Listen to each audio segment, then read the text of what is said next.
What's going on, everybody? If you're watching this after I went live and you're just watching the replay of this, I go live every single Wednesday, 7 p.m. Eastern, 4 p.m. Pacific. If you guys want to call in, as you guys are about to see, I have people call in. We discuss boxing. And I love when people disagree with me. So if you guys disagree with me and want to call in, but, are scared that, I may chew your head off, which I probably will, don't worry about it. That's just the way I am. I love talking boxing. So I love going back and forth debating. So if you guys definitely want to join in one day and watch this live as it's going on, that's 7 p.m. Eastern, 4 p.m. Pacific every single Wednesday. But let's talk about Ryan Garcia versus Issac Cruz. Issac Cruz, I saw an interview with Issac Cruz's father. I saw an interview with Issac. I saw something in the chat. I saw an interview with Issac Cruz's father where he said that he's interested in putting in his son against Ryan Garcia and to fight. Issac Cruz to fight Ryan Garcia, but he wants a clause in the contract in case Ryan Garcia pulls out. They want a fee. They want some money out of that. I don't know whether that's gonna happen or not, but I find that an interesting thing, an interesting clause that's gonna be in the contract, and I'm not even mad at it. To be honest, I'm not mad at that. Ryan Garcia pulled out against Javier Fortuna for mental issues. I'm not gonna criticize him pulling out against Jojo Diaz, because contrary to what popular belief, I actually do believe that he hurt his hand. He put pictures of himself in the hospital. That seems like a lot of work to lie about an injury. You know what I'm saying? I think he genuinely hurt his hand for the Diaz fight. But when the Javier Fortuna fight, he pulled out because of mental issues. I don't see how that's a good thing. How you can not a good thing. How can you rely on him? And when you're going through a training camp, I know as boxing fans, we just see the end result, and that's just a fight. You don't understand the amount of pain it takes to get in shape to be able to go 12 rounds, the tough sparring, the sacrifices, you not having sex, you not seeing your wife, you not playing with your kids. So for somebody to have that clause of, if you pull out, I'm still going to get some money, I don't mind it, because you have Ryan Garcia has a history of pulling out. He's done it 2 times in a row. One for mental issues, which, if we're being honest, no boxer is going to accept that. No boxer is just going to accept, all right, the guy's not going to fight because he got mental issues. Now, if you break your hand, or if you hurt your wrist or hurt your shoulder and you can't fight, a fellow boxer, even if it's your opponent, he'll understand you pulling out. But when you have a history of pulling out just for mental issues, whether it's legit or not, it's hard for you to get your opponent to understand that. So Issac Cruz asking for a clause in the contract saying, hey, listen, make sure, if you do pull out for mental issues or for whatever, make sure I'm compensated, because I'm about to go through some pain in training camp, doing pull-ups and sit-ups and dips and punching the bag for 100 rounds. You know what I'm saying? Doing all that running, that like a lot of pain goes into getting prepared for a fight. So I understand Issac Cruz asking for a clause in the contract, because look, let me show y'all this. I'm a screen share, because Oscar De La Hoya put out a tweet saying, hey, just accept the contract. We offered you a contract. And Issac Cruz's father came out, said, hey, listen, we got no problem fighting this guy, just as long as there's a clause in the contract in case he pulls out. I want protection, for me fighting in this fight. I want protection. I want to make sure I'm good. All right, so it's in Spanish, so I'm gonna read it in Spanish and then I'm gonna translate it for you guys. So this is Oscar De La Hoya. He at the wrong. This Oscar De La Hoya, I don't know what's wrong with him. I don't know if he's getting the coke from David Benavidez dealer, but he tagged the wrong Golden Boy, his own company. He tagged the wrong Ryan Garcia and the wrong Pitbull Cruz. But let's just say, for example, that he tagged the right person. So he goes, Issac Cruz, felicidades por tu pelea con Tank Davis, Golden Boy y King Ryan Garcia. Estamos listos para hacerte una gran ofrecerte. Una gran ofrecerte. He said that wrong. Dile que nos conteste tu promotor. So basically he's saying, congratulations, Pitbull Cruz, on your fight with Tank Davis. Golden Boy and Ryan Garcia are ready to offer you a contract. Tell your promoter to respond to us. And his response was, okay. His response was, all right, or send through his father, send the contract, but in the contract, make sure there's a clause in the contract saying, okay, you're gonna pay me if you pull out the fight.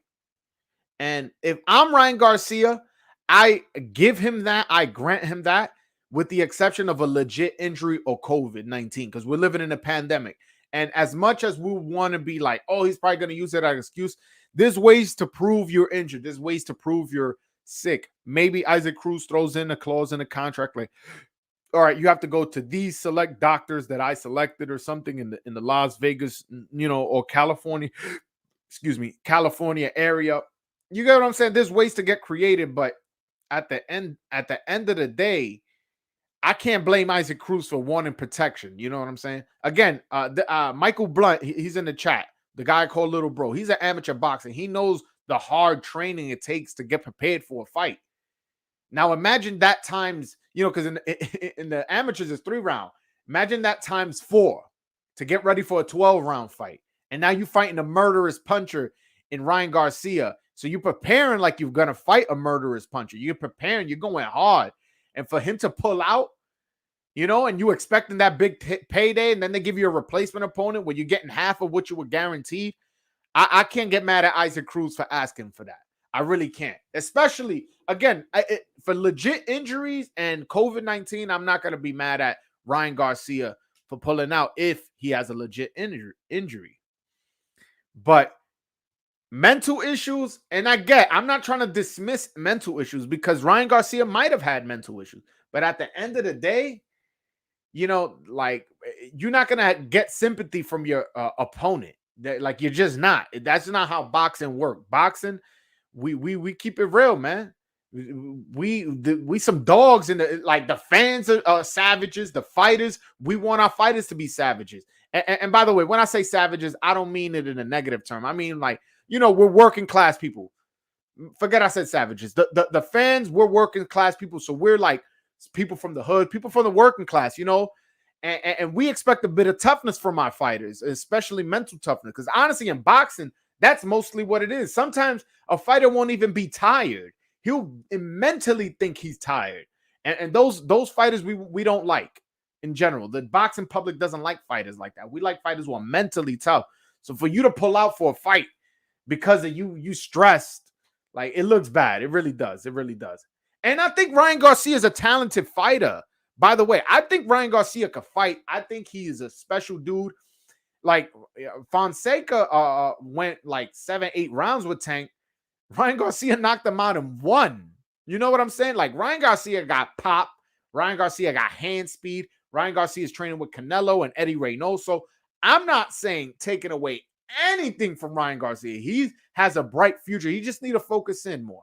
And the fact that he hasn't been able to prove to the boxing public that he is not focused in, that's why Issac Cruz is on here trying to give him a clause where he's like, oh, if you pull out, you're going to have to give me money. I can't get mad at that. And if you're a boxing fan, if you're a real boxing fan, you can't get mad at Issac Cruz. If the fight doesn't get made because of this and people call it Issac Cruz a dog or he's scared of Ryan, I'm going to be upset because at the end of the day, you're dismissing the type of hard work and pain that goes into training into a championship fight. And I know this won't be for a championship fight, but damn well they're going to make it, find some way. The WBC is going to put some fake title on it to make it a 12-round fight. So for you to train for a 12-round fight against a guy who's a known puncher, and you're going to put in a lot of work for that, for him to pull out halfway through that, it is disrespectful. So if you're going to compensate him for pulling out, I can respect that. And then we'll bring in a replacement opponent. We'll figure it out. But Ryan Garcia versus Issac Cruz is a good fight. I like the fight. It's too, Cruz is coming off a big loss, and that sounds weird to say a big loss, but he performed really, really well against Tank Davis, a guy who a lot of boxing fans think is the best lightweight, although he hasn't been able to prove it, to be honest, with the level of competition he's facing. If we're being honest, I'm not saying he's a bad fighter. I never said Tank is a bad fighter, but he needs to step up his level of competition. But point is, I had it 7-5 for Tank. You know what I'm saying? 7-5 is a close fight. Is a close fight. And Yeah. So if Ryan Garcia wants to challenge himself with somebody who had with a excuse me, the fight went 7 rounds to 5 against the guy who people are saying is the next big thing, and some people have Tank Davis on their pound for pound list. If Ryan Garcia can knock this guy out, that would be impressive. So I'm interested in this fight, to be honest with you. I really, really am. I really am. Hold on. I'm talking all this shit away from him 100. Don't worry, bro. Don't really want it. I don't know what you're talking about. Nah, I don't know. I like Ryan Garcia. I just don't like how he pulled out a few times. Like, that's not cool. I don't like when, when what he did to Javier Fortuna. Javier Fortuna was getting ready for that fight. Then he pulled out, and then he ends up fighting Jojo Diaz for less money, I'm assuming. I don't know that to be a fact. And then loses to Jojo Diaz. So, that means Javier Fortuna has to go all the way to the back of the line. And I don't like that at all. I really, really don't. Yeah, man. But I didn't even think of that. 5'4" versus 5'10". Yeah, that is interesting, that the height difference. But at the end of the day, he's a lightweight and he's ranked in the Ring magazine. At least last time I checked. Let me double check now. He's ranked. So because the thing is, Ryan Garcia, his popularity is at the level of all these guys. It's just he hasn't fought anybody, with the exception of Luke Campbell, who's a decent fighter. He hasn't fought anybody, no killers. All right, all right, this is perfect. All right, let me screen share for y'all guys. That way I could show y'all better than I could tell y'all. So if we see right here, look, Ryan Garcia is ranked number 5 in Ring Magazine in the lightweight division. And number 6, one slot under him, is Issac Cruz. Whether there's a height difference or not, this is somebody legitimate that he's fighting. We gave Tank credit. He fought, he was ranked number 8. Ranked number 8 when he fought Tank Davis. And all the PBC fans and the Al Haymanites and all the Tank fans, the Mayweather fans, they want to overrate Cruz and say he was the top-notch fighter and all this. Okay, all right. He's whatever it is. He's ranked number 6 now. He went from being ranked number 8. He took a loss, but in a competitive fight, went up to number 6. So why not fight the number 5 guy, Ryan Garcia?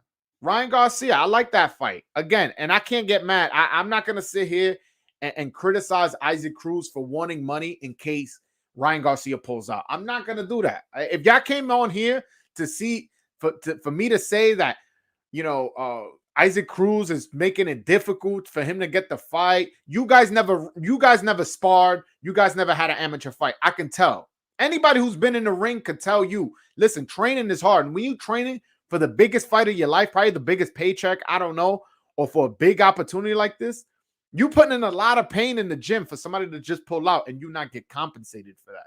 So I don't have a problem at all with Issac Cruz putting these stipulations. And again, if you do, you're not a real boxing fan. Or you probably are a real boxing fan. You're just not aware of how hard boxing training is.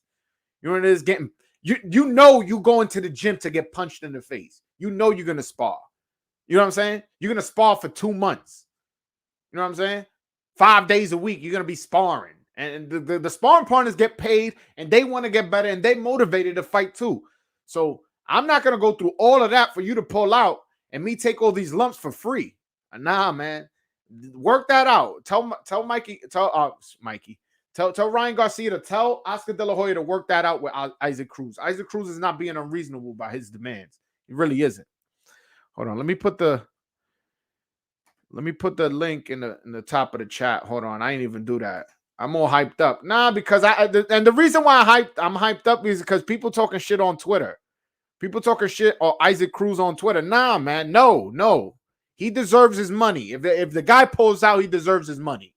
Simple as that. I don't care. And you're not going to convince me. The link is at the top of the chat. If you want to call in to disagree, call in to disagree. But just know you're not going to change my mind. Issac Cruz deserves it. He deserves whatever he gets if this guy pulls out. Again, I do want to say if it's a legit injury, if the guy breaks his hand, you know what I'm saying, and it's like legit, he's showing x-rays and stuff like that. I'm not talking about that. If he gets COVID-19 and he goes to a reputable clinic or a doctor and he proves that he has COVID, I'm not talking about that. I'm talking about strictly for pulling out for mental issues. That's unreliable. By the way, the link is pinned to the top of the chat. I just did it now. So if you guys want to call in, go ahead. Go ahead. Don't worry about it. Oh, nah, bro. It's a good fight, dog. Not taking away from either one. It's just, damn, the height difference at 135 is crazy for real. Nah, little bro, I totally agree with you, bro. I totally agree with you. I like when I was thinking about the fight, I was just thinking stylistically how it would play out. I ain't even take into account the height difference because Ryan's a tall guy, 5'10" for 135. That's tall. But the exception of Nakatani, who's I want to say 6 foot, right? How tall is Nakatani? Nakatani's tall. But I think he's the tallest lightweight. Nakatani, how tall is Nakatani? Hold on, I'm looking that up. Yeah, because the height difference does make it a little bit more interesting, to be honest with you. Nakatani's 5'11" and a half with a 71-inch reach. Yeah, Nakatani's a big dude, man. That's why I ain't like when people were giving so much giving Teofimo such a tough time for struggling with Nakatani a little bit, and he didn't even struggle that bad. People try to overrate it. He had some tough times, but whatever. It's boxing, and the guy's fucking almost 6 foot. It's like, yeah, I would think he would have trouble with that guy. Yeah. I mean, to be fair, Vasyl Lomachenko smoked Nakatani. He did him dirty, man. But Nakatani had a great fight, a fantastic war with Felix Verdejo, where they both got dropped like, I want to say 2-3 times each. And Nakatani came out. He's a tough dude, bro. Tough dude. Ryan gonna be at 147 when he's around 26, 27 years old. Yeah, I agree for sure. Ryan has the frame for it. And the good thing about it is, I know he's such a power puncher. I think that power goes up with him, man. I think because not only is he a power puncher, he also has speed to go with it. And now that he's training with Canelo, he's learning how to set up. He's learning how to go to the body. We've seen how he knocked out Luke Campbell with that left hook to the body. If Ryan Garcia could learn how to go to the body with that same speed, he could knock a lot of guys out like that, where a lot of guys, they're not seeing the punching, they're not bracing for it, and they just worried about that left hook to the head that they put the hand up and then you whack them right in the ribs. I wouldn't be surprised if Ryan Garcia breaks a guy's rib. Oh shit, Alberto Figueroa, you a amateur boxer? Call in one of these days, bro. I like to get to know my subscribers. Call in. The link is pinned to the top of the chat. Let me know what weight you fight at. Like, you never know, man. I depending, I don't know where you live, but I'll pull up to one of your shows. I really don't. I like amateur boxing. I literally interviewed a gold medalist. Like, I love amateur boxing. Like, it's entertaining for me. It was also, I like the idea of 3-round fights, because it's like, all right, figure this shit out now. Who's better? Come on. I like the idea of it. So Alberto Figueroa, if you're still on, call in. Let me know what weight class you fight at, where you from and all that. Mario Barrios is also a very tall guy. Yeah, but Mario Barrios is at 140 and then moved up to, hold on one second, to 147 now. He's fighting Keith Thurman, if you guys remember. How tall is he? Oh, and that's a perfect example where he's a tall guy, and he fought Tank Davis, and Tank Davis is short. All right, so Mario Barrios is 5'10". So he's a tall guy, but I feel like at welterweight, 5'8" to 5'10" is pretty like the average. I want to say Errol Spence is about 5'10", and how tall is Terence Crawford? Is he 5'8" or 5'9"? I'll tell you right now. But yeah, I mean, height does matter in boxing, but if you have speed, and which Ryan Garcia has speed and power, which is, you can get away with being a shorter fighter. And Ryan Garcia is also tall. So it's going to be hard to find a fighter faster than him. So Terence Crawford is 5'8", and Errol Spence, Errol Spence is inactive, man. I have to look him up. Hold on. Errol Spence is 5'9.5". All right, so he's an inch and a half taller than than Crawford. You fight at 135. I got a lightweight here, man. The lightweight division hot. Call in, Alberto. Come on, bro. I like to get to know, especially the guys who have amateur fights. Like to get to know them. Yo, Carlos Montes, what up, my brother? How you doing? What up?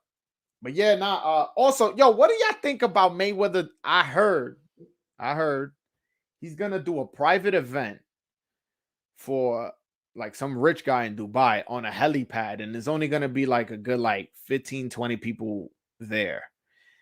I don't know how I feel about it. I don't know why. I mean, I'm not gonna knock a man's hustle. That's how he's getting his money. You know, not that he needs it, but hey, you know, it doesn't hurt to get more money. But I don't know how I feel about him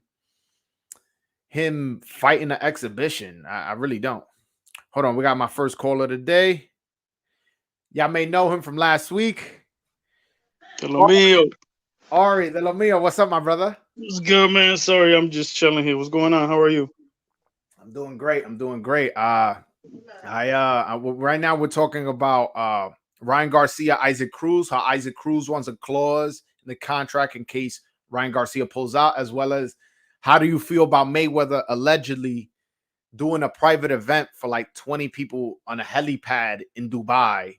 So it's going to be like a super exclusive thing he's going to be doing. Like, how do we feel about that? So those are two topics we got for today. So Rangers, I mean, I think there was an interview of Cruz's dad, and he was saying that yeah, they were like a clause that if Ryan Garcia pulls out, they still get paid. Now, in my opinion, I think that makes sense based on Ryan Garcia's, history.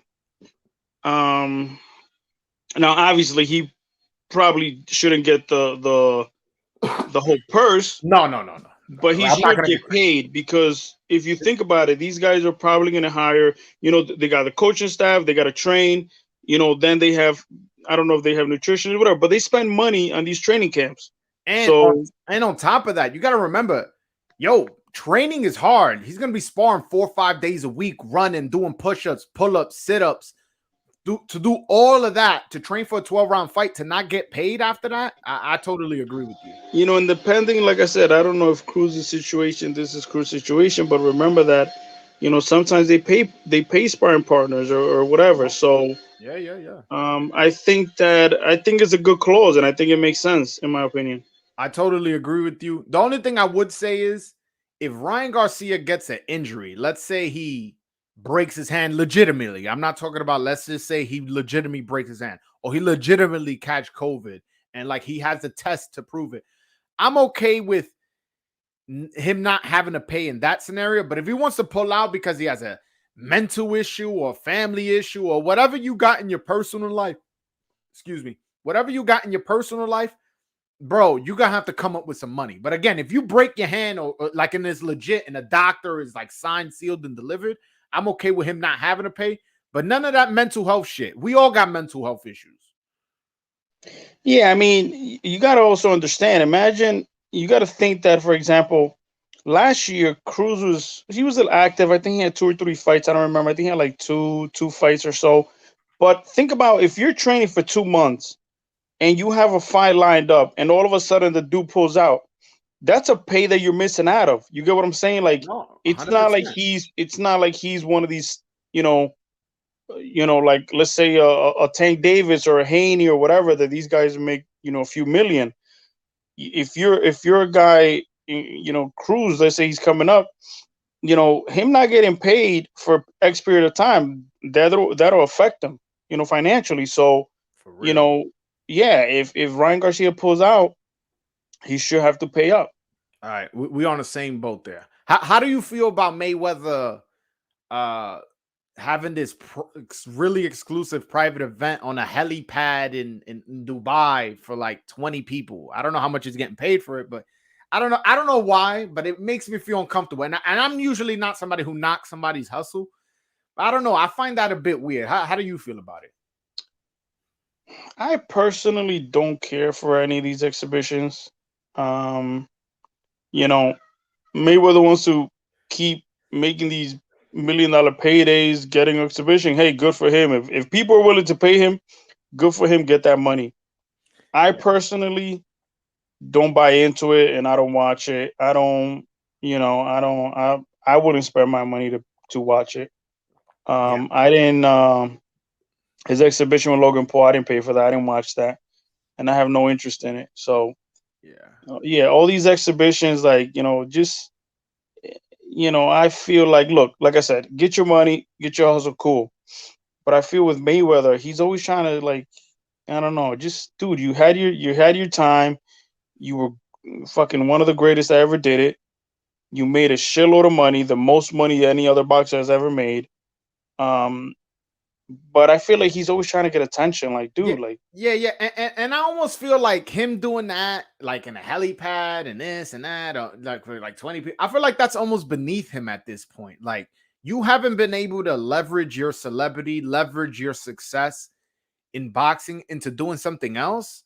Like I don't know. Like again, I'm not knocking the hustle, but I'm more knocking his lack of versatility of a hustle. Like your hustle is only boxing, and I know he owns real estate, and I know he owns a strip club in Las Vegas, but you know what I'm saying? Like I feel like him being in the ring, unless it's for a big payday, kind of like with the Conor McGregor thing, like how that had a storyline to it. And I don't know who he's gonna fight, to be honest, but from the reports are he's just going to fight in Dubai in front of like 20, 30 people. It's going to be like super exclusive thing. I haven't even seen if it's going to be televised, which I'm sure it is, but I haven't seen any reports of what program is going to like whether it be Showtime or ESPN. I don't know who's going to show this, but I just find it beneath him. Like, dude, like you are all time great. Like, I don't know. I mean, it could be one of those things where a group of Saudis, you know, No, I know there's a lot of wanna money wanna down just there. wanna just whatever. But like I said, in my opinion, like I said, he's great at what he did.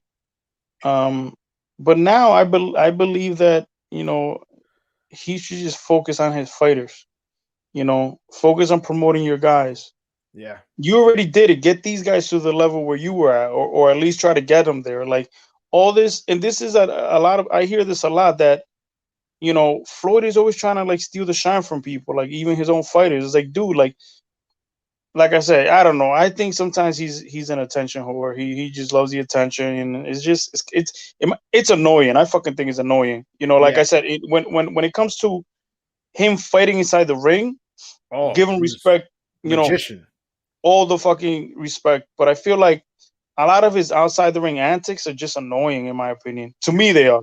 No, I get it. I remember seeing an interview. This is when Tank was like 20-0, 25-0. Like not 25, you hear me? Like 20-0, 19-0, like around there. When Tank was coming up, knocking dudes out, doing real good things. Somebody asked him in the interview, like, wow, like tell me about this young guy. He's so exciting and this and that. And he's like, yeah, he's a great fighter, this, that. But you got to remember, but when I did it, I had tougher fighters to fight, when I became champion. Or something like That's that. what I'm I'm like, what? saying. It's like just talk. That's what I'm saying. Instead of just like It was so talking unnecessary. about his fighter and focus on his fighters and promoting these guys. I mean, listen, Mayweather Promotions doing a great job with Tank, and That's it. That's you it. know, That's the only fighter they're doing a great job with. Richardson Hitchens was on social media complaining that his last fight, the one he fought in Minnesota on FS1, wasn't being promoted.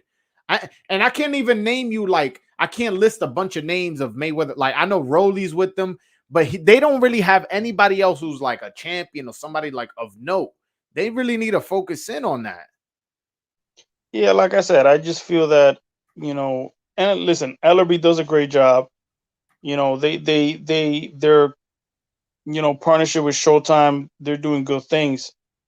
It's just like I said, in my opinion, Floyd is always somehow trying to get attention, and No, it only if he's not plugging his fighters, then it's only going to hurt them.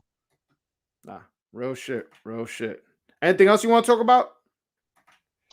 No, no, not really. I just wanted to Nothing on your jump on, mind? see what's up. Nothing No, bothering you?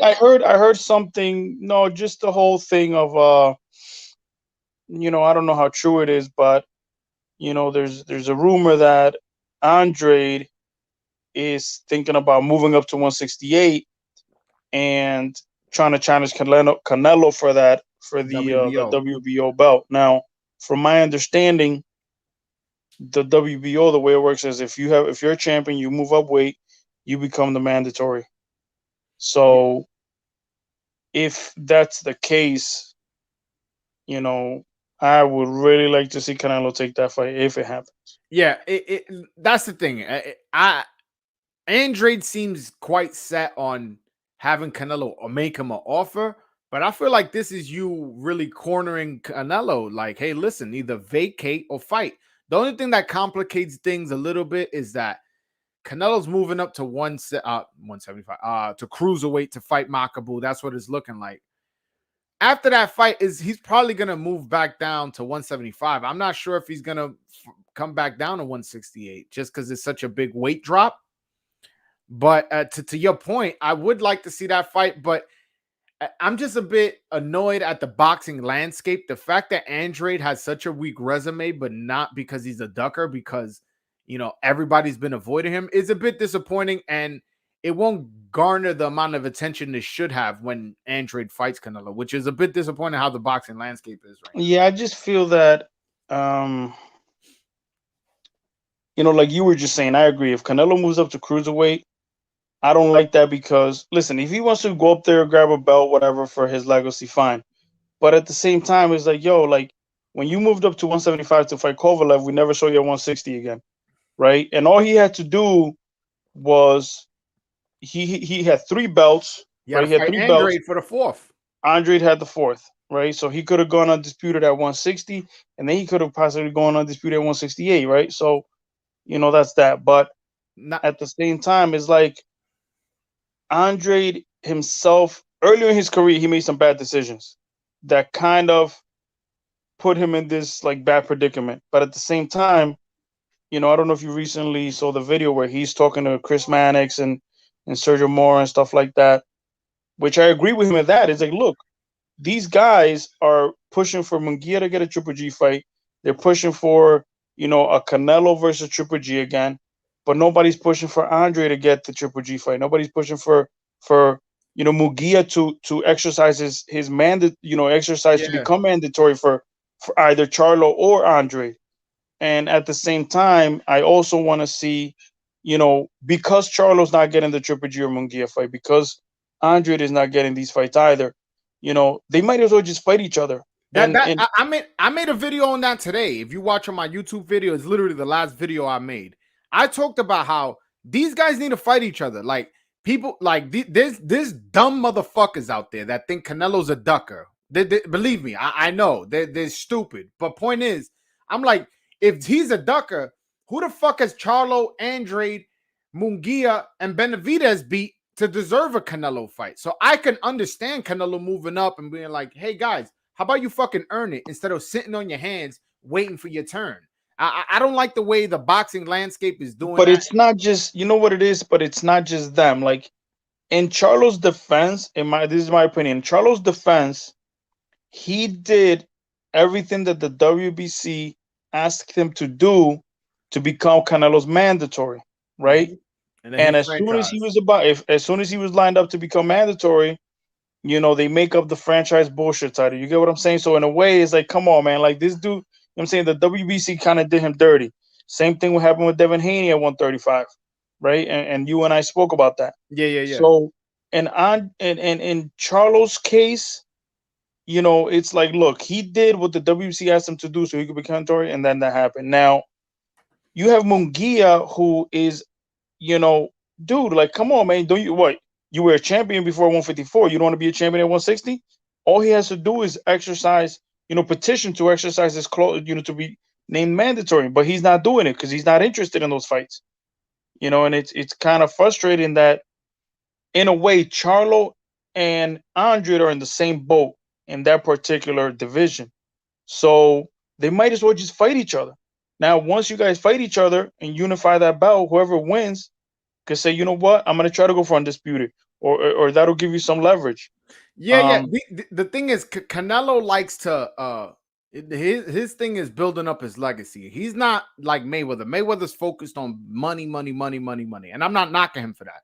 But Canelo, if you look at his career, he's always fought the guys with the belts, and these guys under him, meaning at 160, aren't doing anything to prove to him that, hey, because Canelo looks at it like, all right, I'm gonna beat this guy who has one belt that's moving up, as opposed to being like, no, I'm beating a guy who unified with another, a tough fighter, whether it be Charlo or Andrade, unified, then moved up, and then I gave him the opportunity. So that name looks better on my resume, as opposed to just some guy that just had one belt and then got to fight. But the only issue with that is that Canelo and Charlo, they were at 154 around the same time. And, once Andre is pursuing that fight, Canelo moves up to 160. Now, I'm not saying that he was ducking it, but, he moved up to 160. He won the belts. He fought Triple G. Respect. Now, like I said before, he was one belt away from becoming undisputed at 160. Let me explain that, because if you look at it from that lens, it does look like Canelo was ducking Andre, which I don't think was the case. So Canelo was indecisive after his win against Jacobs. He was indecisive as to what his next move was, but the IBF was making Sergey Deverenchenko his mandatory.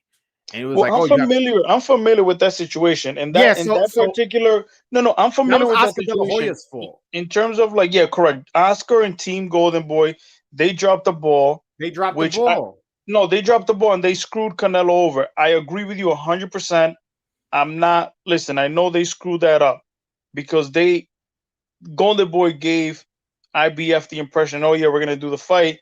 But then they kind of let Canelo, they didn't really let Canelo in on what's going on. So that I understand 100%. So once he got stripped of the IBF, he was like, now if I fight Andrade, it won't be for undisputed. So he said, you know what? Fuck these belts. I'm moving up to 175, beat Kovalev, and then move down to 168. So that's like I said, I agree with that, which is fine. Because look, he came in 168. He became undisputed. Respect. But I'm just saying, for example, in my opinion, if Andre moves up and becomes the mandatory and Canelo vacates that belt, that's a duck. No, I agree. That's definitely a duck. You got me. Look, Canelo's probably my second favorite fighter, but I keep it real. If Canelo vacates, now if he vacates and fights Beterbiev or Bivol or Joe Smith at 175, and he vacates all his belts at 168, I'm not gonna call him a duck. But if he comes back down, stays at 168, and vacates the WBO and fights, let's say, somebody else, that's a duck. That's a duck, and I will be on this page. But here's another thing. For example, you just said. But here's the thing: Bivol and Beterbiev should fight each other. Why isn't nobody calling for them to fight each other? I don't know. The thing is, you get what I'm saying? We want to see. Look, we want to see Errol Spence versus Crawford. People want to see Andre versus Charlo. Well, people should be doing the same thing. Keep the same energy for Bivol versus Beterbiev.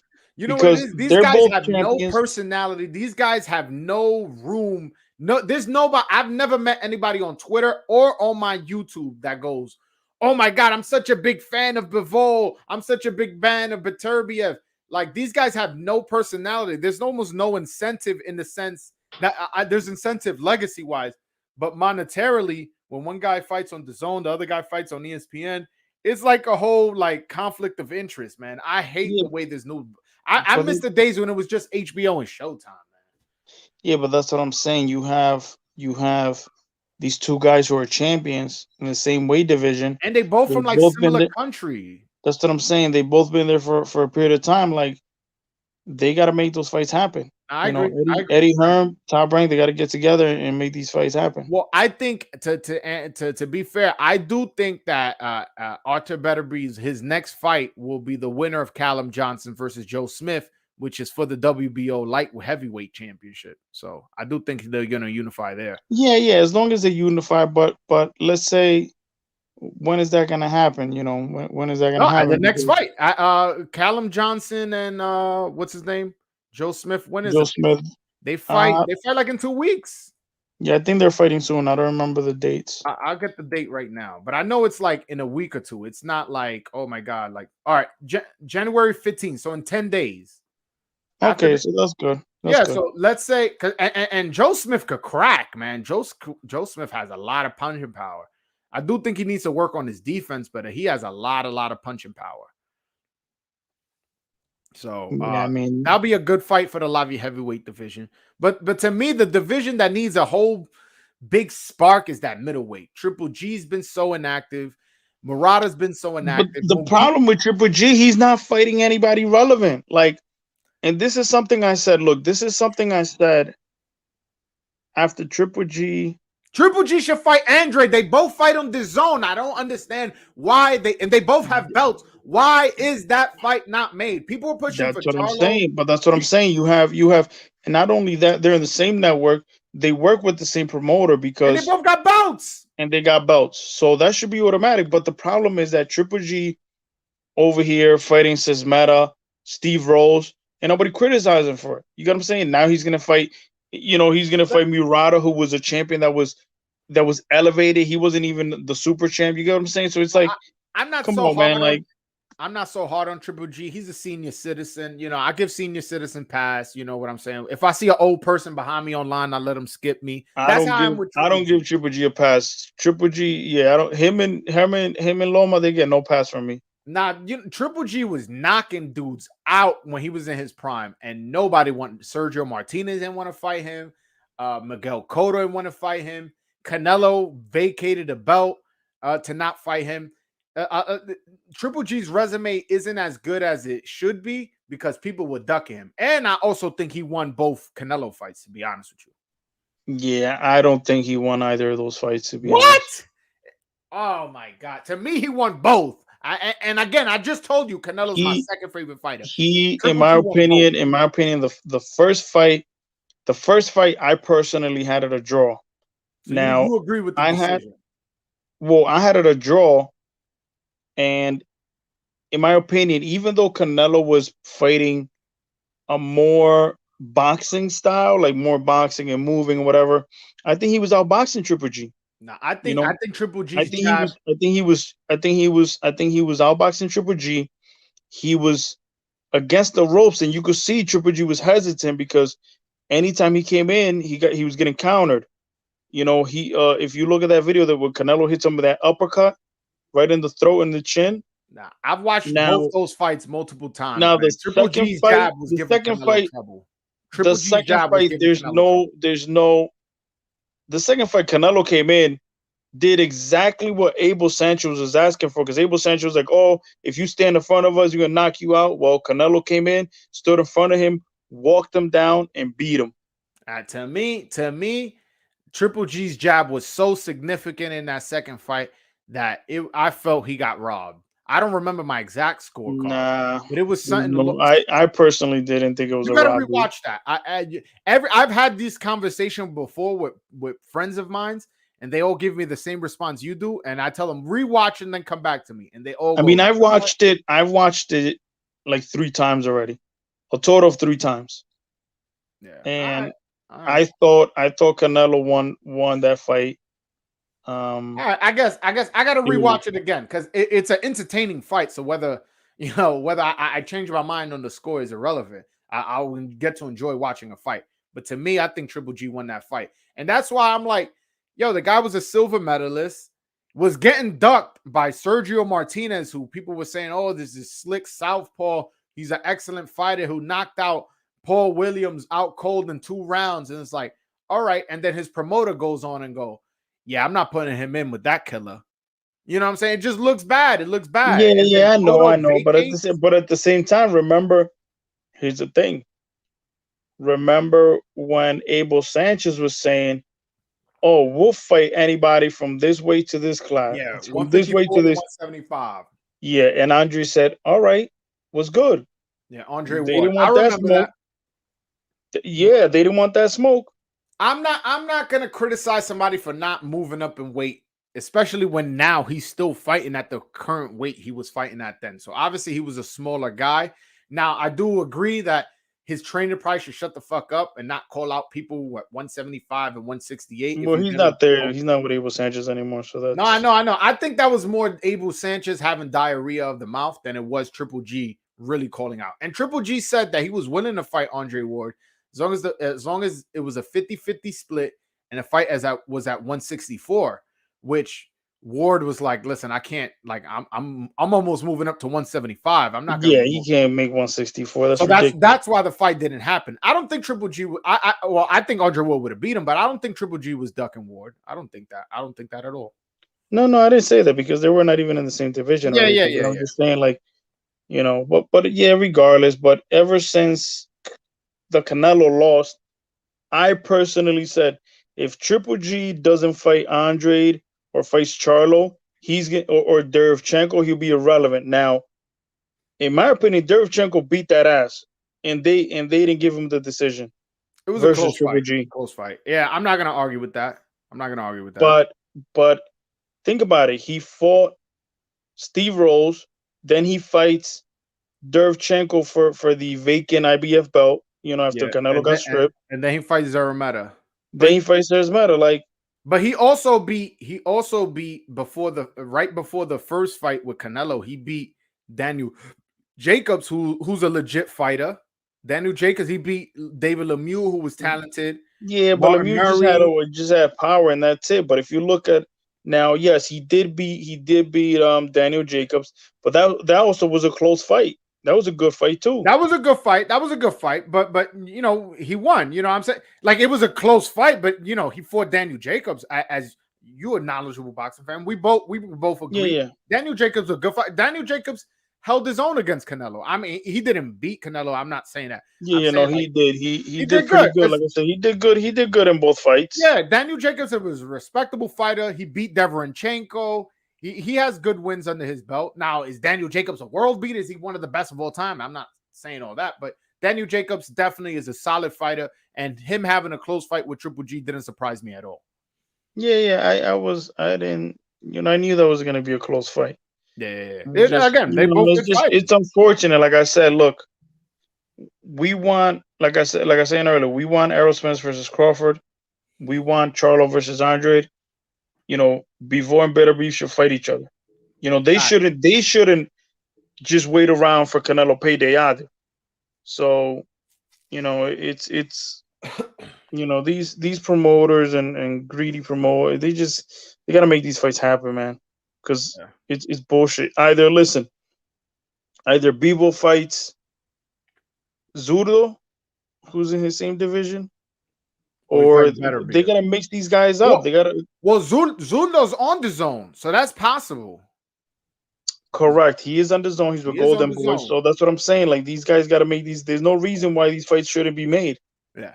I'm gonna ask you this last question, and then whatever. I'll let you go. But Lefty from Chicken Talk, our friend Lefty, he has suggested that Andrade should move up to 175 and fight Bivol, because Bivol is a smaller light heavyweight, and the reason we know that is because he said he was willing to go down to 168 to fight Canelo. And we Andrade's a big middleweight, so they may not be that difference in size. What do you think of that fight, Bivol versus Andrade? And then at that point, they're both on the zone. At that point, if he gets a 175 title, he could say, hey, listen, Canelo, I did the same thing you did. I went from being at 160, move up to 175 and got a title here. So he could either have that belt and go, hey, Canelo, fight me here, or he can move back down and fight him at 168. What do you think about that? I think it's a good fight. I think he might not have a better option, because now the WBO is going to call out another mandatory. I can't remember his name, but some Eastern European. I know Eastern European, right? So on the undercard, Porter.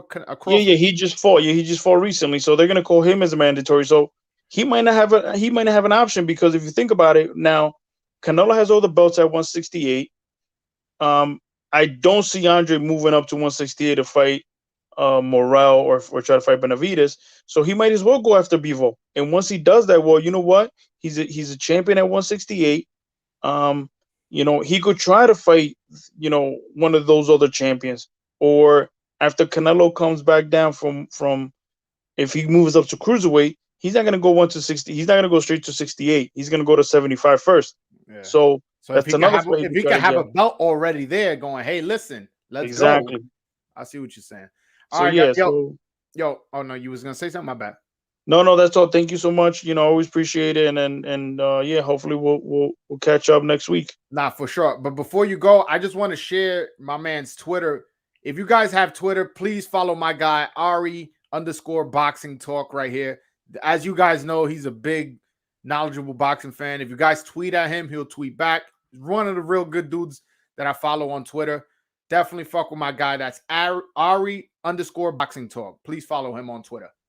Thank you so much. I really appreciate it, and yeah, we'll chat.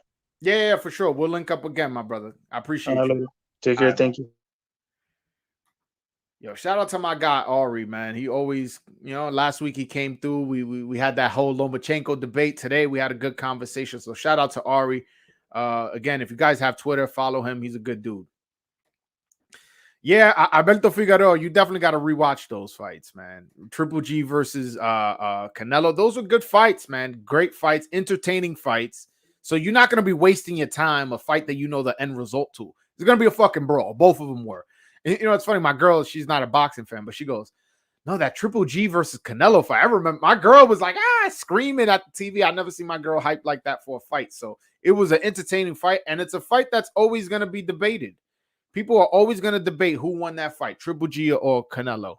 And if you could argue, because you saw the fight just yesterday, let's just say, you're going to have a leverage on people. That's why I can confidently say I thought Triple G won both fights, because I've seen those fights multiple times and I've scored them multiple times. That's a fight that it's going to be one for the history books, because Canelo is going to be somebody for the history books. He's going to be a Hall of Famer. So this conversation is going to be on and on for the rest of history. So it's good to watch that fight. Carlos Montes, what's up, my brother? Yo, what's up, man? Can you hear me? I hear you fine. What's up, my brother? Hey, man, what's up, man? I'm just chilling, man. What's up with you? Not much, man. The topic of the day, we're talking about Issac Cruz demanding a clause in the contract if he fights Ryan Garcia, that if Ryan Garcia pulls out, he has to get a cut, as well as what's your opinion on Mayweather doing a private event on a helipad in Dubai, where it's only going to be like 20, 30 people watching the fight. So so those are the two topics of the day. If you want to ask something else, that's also cool too. What's your opinion on those topics? Yeah, definitely with a time. Definitely. Starting with the Cruz and Garcia one. I heard your opinion on it on the way back from the gym. I completely agree 100%, bro. Like, yeah, I don't blame you for doing that, bro, because it's like you work your ass off in the gym for like a long ass time, taking like blood, sweat, and tears just for Ryan Garcia to announce on Instagram, guys, I'm taking a break off of social media. My mental health, I need help, guys. Get the fuck out of here, man. Nah, man. I agree 100%. Yeah, and like, if it's actual mental health, like if he's like for real about that stuff, which I don't know, I can't really comment on it, then it's cool. But what really bothered me last time that I noticed when he put out of the Fortuna fight for mental health, I was like, oh damn, I hope he's all right. But the moment, like when I look back, I swear to God, the moment Fortuna got his replacement fight with fucking what's his name, Jojo Diaz. Yeah, Garcia goes on Instagram. Hey guys, I'm doing okay now. I'm ready to come back, guys. Like, bro, what the fuck? Like, no, and then when Cambosos beats Tio, he puts on Instagram going, "Oh, I will fight Cambosos on my comeback fight," and it's like, come on, my nigga, get the like, fuck come out on, of here, bro. Nah, like, bro, like, and nah, man, come on. And I used to be a Ryan Garcia fan. Like, I'm not saying like how now I switched up. Like, he's still cool, and like I still keep up with his fights, obviously. But I don't know, bro. It's like lately he's been giving me those vibes as if like I don't know. It's weird. But nah, I completely agree 100% I saw somebody on Twitter say, I think Ryan Garcia likes the idea of being a boxer, not actually being a boxer. But to be fair, the kid is so young, so I don't want to be too. How old is? Let me check. You know what I'm saying? Like 22, 23. Yeah, at that, if he was older, if he was 27, 28 doing this fuck shit, I would be a lot more harder on him. But at the same time, wait, hold on. He's 23 years old. All right, so this guy's a young guy, man. Like at 23, you saying dumb shit and you doing dumb shit. I'm in my 30s. But bro. but I like he has time to mature, but at the same time, he has to understand that there's consequences to his actions, and the consequence for his action is Issac Cruz asking for a clause in the contract. Yeah, You know what exactly. I'm No, saying? he He deserves needs that. insurance. He needs insurance, making sure you're gonna show up. Yeah, exactly. Because, like, I don't know if you heard. Like, I read it on an article. I mean, I'm pretty sure it could be true, but like before the Tank fight, there was like something that said that Cruz, like, he was kind of struggling. Like, he lived in a small house with his wife and his kid, and now that he got the Tank money from that fight, he's doing good now. So yeah, like 100%. Like, for someone like him, he should definitely be able to get paid if Ryan Garcia like pulls out of a fucking fight again. Because you have to remember, Hell yeah. he already pulled out of 2 fights last year. Now, one of them, to be fair, was a hand injury, which is okay. But one of them, I honestly feel like he didn't have to pull out. Like, he could have fought Fortuna, man. Let's And be honest. they were both title eliminators, meaning had he won those fights, Exactly. his next fight would have been against Devin Haney for the WBC belt. He had all the incentive, and he pulled out. Exactly, I don't man. know, man. I don't know. Yeah, no, for sure. Like, and Ryan Garcia, like I said, he is a bad motherfucker, man. Like, Hell yeah! I've never said he's that he's about not a that good shit. fighter. Hell Nah, yeah, for sure. Like, the way he came back against Luke Campbell and just ripped that body, man, that was good. The way he knocked out Fortuna, Duno, Romero, like, this guy is like legit. But like, you just need to step in the ring and show it, man. Quit talking on yeah. Twitter and do this shit, man. Don't be like, oh, Devin Haney, man, I'm gonna fight you. Oh, I'm gonna fight Camboza's next. Oh, Isaac Cruz, what's up, man? Dude, get off of Twitter and deadass sign the fucking contract, man. Don't just say all this shit on Twitter. I don't understand for the life of me why he hasn't fought Devin Haney. Devin Haney has a title. They both fight on the zone. They're both around the same age. And to be honest, I think he knocks out Devin Haney. I think he knocks out Devin Haney pretty easy too. I don't know about pretty easy, but I think he does. I think he could knock out Devin Haney because the 2 times that we've seen Devin Haney like in some real shit, it was pretty bad against Jorge Linares and he got fucking clipped. If they're add 15, 10 more seconds and his ass would have got dropped 100%. No, against and the Joe thing Diaz. is, and the thing is with the thing is the reason why I said I think it'd be pretty easy is that Devin Haney doesn't have power, but he does have a lot of speed. So he gives a lot of fighters trouble with his speed. But when you're and then let's just say you put him in the ring with Ryan Garcia. Ryan Garcia is not only going to have the speed advantage, he's also going to have significant power advantage. So all of Devin Haney's advantages are gone, and he's also very susceptible to getting hit with the left hook. And that's Ryan's best punch. That's why I think Ryan gets him out in 6 or 7. Yeah, I think probably like 6, 7 rounds. Yeah, somewhere around there. That Ryan is a hard hitting dude, and when he lands that left hook, he puts people to fucking sleep, man. Like and the way fast, he did Fortuna, man. I still can't get over that. I thought Fortuna was like, I don't want to say dead, but I'm like, bro, holy shit. And Fortuna, 1 round as well. He never fought Fortuna, bro. No, not Fortuna. Who the fuck was it? What was his name? You mean Francisco Fonseca. I don't know why I got fucking confused with their names. Yeah. Fonseca, yeah. It's almost the same last name, so that's why, yeah. Fonseca, yeah. No, it's all good. That guy. Yeah, no, that was a scary. And that was, he knocked, listen to this. So, I didn't even know. Let me screen share this shit, because good thing. That's why I like when you call in, callers. We have good combo. I'm going to screen share this real quick. Nah, bro, so, Ryan Garcia, he knocked out Duno in November of 2019 in the first round. And then in his next that fight, was crazy. No, and then in his next fight, 3 months later, on February 2020, he gets another first round knockout. So he had 2 first round knockouts back to back, and then COVID hit, so he had a year layoff, which not his fault. And then he fights Luke Campbell, where he got dropped, but then knocks him out with a body shot. He was on a really good run. He was on his way to having a good fight, but he just whatever, mental issues, hand injuries, man. I don't know. I really got don't lost understand in the sauce, man. Yeah, I don't understand it. He had everything going for him. Yeah, but hopefully he got his shit together now.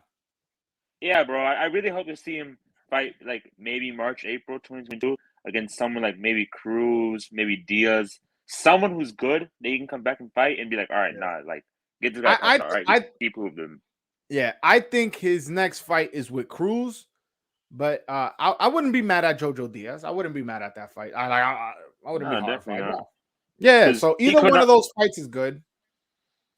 Yeah, because if he knocks out someone like Jojo Diaz, who is a tough fucking guy, if he knocks out someone like Jojo Diaz, then people will be like, all right, this kid, he's got it, man. He could definitely be a world champion. Like, he's got it. Like, I mean, even though everybody already knows this guy's for real, if he knocks out Jojo Diaz, then people will be like, oh shit, all right. Like, Devin Haney couldn't do it. All these other guys couldn't do it who beat Jojo Diaz. And Garcia does it, like, in, let's say, spectacular fashion. Like, damn, Yeah. all right. All right. Yo, I was talking on Twitter the other day. I was like, yo, you imagine fucking Ryan Garcia knocks out Issac Cruz in 2 rounds after, he gave tank problems. That'll be crazy. He'll really shake up the boxing world. Ari, my bad, Carlos. Ari, I'm gonna check out Twitter right now. Let me just finish up with Carlos. Carlos, you got anything else you want to talk about before I let you go? I mean, I had like another subject, like the Floyd Mayweather one. Yeah, go ahead, bro. It's your call, bro. I'm gonna run this up quickly, and then I wanted to talk about Jamal Charlo, that clown, also him. But with Floyd Mayweather, I don't know. I don't really like that he's fighting again. It's like, how many times we're gonna hear this dude say, "Oh yeah, I'm done with this sport boxing. Hey guys, I'm coming back." It's like, bro, and especially since he's fighting a fucking YouTuber again, bro. It's like, come on. Oh, bro. I didn't even know he was fighting a YouTuber. Yeah, Money Kicks. Yeah, I know who he is. I mean, I don't watch his stuff, but he's a YouTuber who is rich as hell because of his family and stuff. And yeah, I don't know. I mean, he's kind of one of those kids who, they like to flex their dad's money and stuff. But. Yeah, I don't know. I feel like it's beneath him, man. I feel like he should leverage his celebrity a different way. But then again, I'm not trying to knock his hustle too much. It's just weird to me a little bit. Yeah, no, it is. But yeah, no, with that thing, it's just kind of like. All right, cool. I mean, Carlos, I'm gonna have to let you go. I'm sorry. I have a guest coming on, and so I appreciate the call though. For sure, man. Hey, and congratulations on your kid, bro. For real, like that's really cool. Oh, thank you so much, man. I really appreciate that. For sure, man. Peace out. All right, peace. Right. Oh, I don't know. I don't know. His is loading. Well, while we figure this out, hold on one second. I don't know what's going on. While we figure this out, the WBO cannot wait any longer whether Andrade faces #1 super middleweight Zach Parker for the interim 168-pound title. Therefore, Andrade versus Zanny Beck Purse will take, I'm assuming meant purse bid, will take place at the WBO office.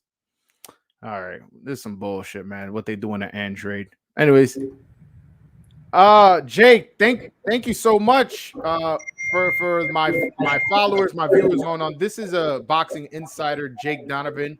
He's a journalist. He's the vice president of the Boxing Writers Associations of America. Very accomplished writer. I've been reading your articles, man, so this is gonna bug me out. I really got deep into boxing in college around 08, 09, 010. Wow. So I've been reading your articles since then, man. Wow, that's crazy. Yeah, so to have you on my show, it's kind of like a really cool experience I'm having right now. Definitely. So you've pretty much been there for my whole evolution with boxing scenes. I started with them about 2007. So damn, you've been on the ground floor, man. That's crazy. So I really saw your come up then. Yeah, you read my stuff since I wasn't shit. I probably still ain't shit.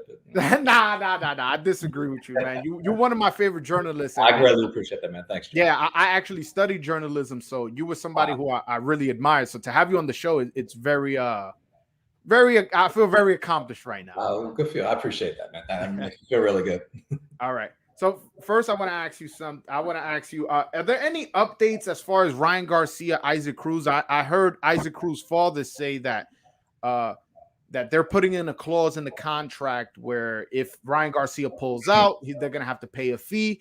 Any updates as far as how that fight's going? I mean, as far as I know, talks are for real. I gotta say, I don't blame Issac Cruz and his side for wanting that clause. I mean, Ryan's pulled out of at least his last 2 fights. And even before that, he was in talks, preliminary talks with, for what we hoped was going to be a fight with Tank Davis. And that, he bailed on that to try to fight Manny Pacquiao. When that fell apart, that's when his life seemed to, I hate to put it that way, but, his life seemed to fall apart. He struggled with his mental health issues and he hasn't fought since Luke Campbell. So I don't blame Issac Cruz one bit. It's a dangerous fight for him. I know, Golden Boy's a little bit apprehensive. I think it's a winnable fight for Ryan. I think it's a really solid first step back. No, I agree. In more than a year, but yeah, I hope it gets done. I'm optimistic that it will get done because I don't know what the quality control process is going to be with the zone, but he's going to have to fight somebody decent. He can't get away with fighting a stiff, No, I agree. And Issac Cruz coming off a tough loss against Tank Davis, so he definitely got his notoriety out. Before the fight, he was ranked number 8 in the Ring magazine. Now he's currently ranked number 6. So even with the loss, he stepped up because of the good performance he gave. And it also gives you a barometer as to where Ryan Garcia is in terms of his competition, Tank Davis, who looks like these are the 2 biggest stars in the lightweight division. Oh, I agree with that. Yeah, without a doubt. And that's why I was so frustrated last year when I heard that there were talks between Tank and Ryan, because I was on like other podcasts saying like that was the fight that would have defined the lightweight division in 2021. I literally, all that 4 Kings nonsense, I didn't care about any other fight other than Tank and Ryan Garcia. And I figured Ryan would want to, go that route, be on pay-per-view. I thought it would have sold really, really well. Probably would have been the best-selling real boxing fight of 2021 if it happened. No, I agree. As far as the young guys, and I'm not including Canelo as one of the young guys. These guys in his 30s. Yeah. As far as the young guys, those two fighting, I feel like is the biggest young people fight. 2 guys in their 20s. I don't think there's a bigger fight in the boxing. I agree. And the good news is, like I said, they're young.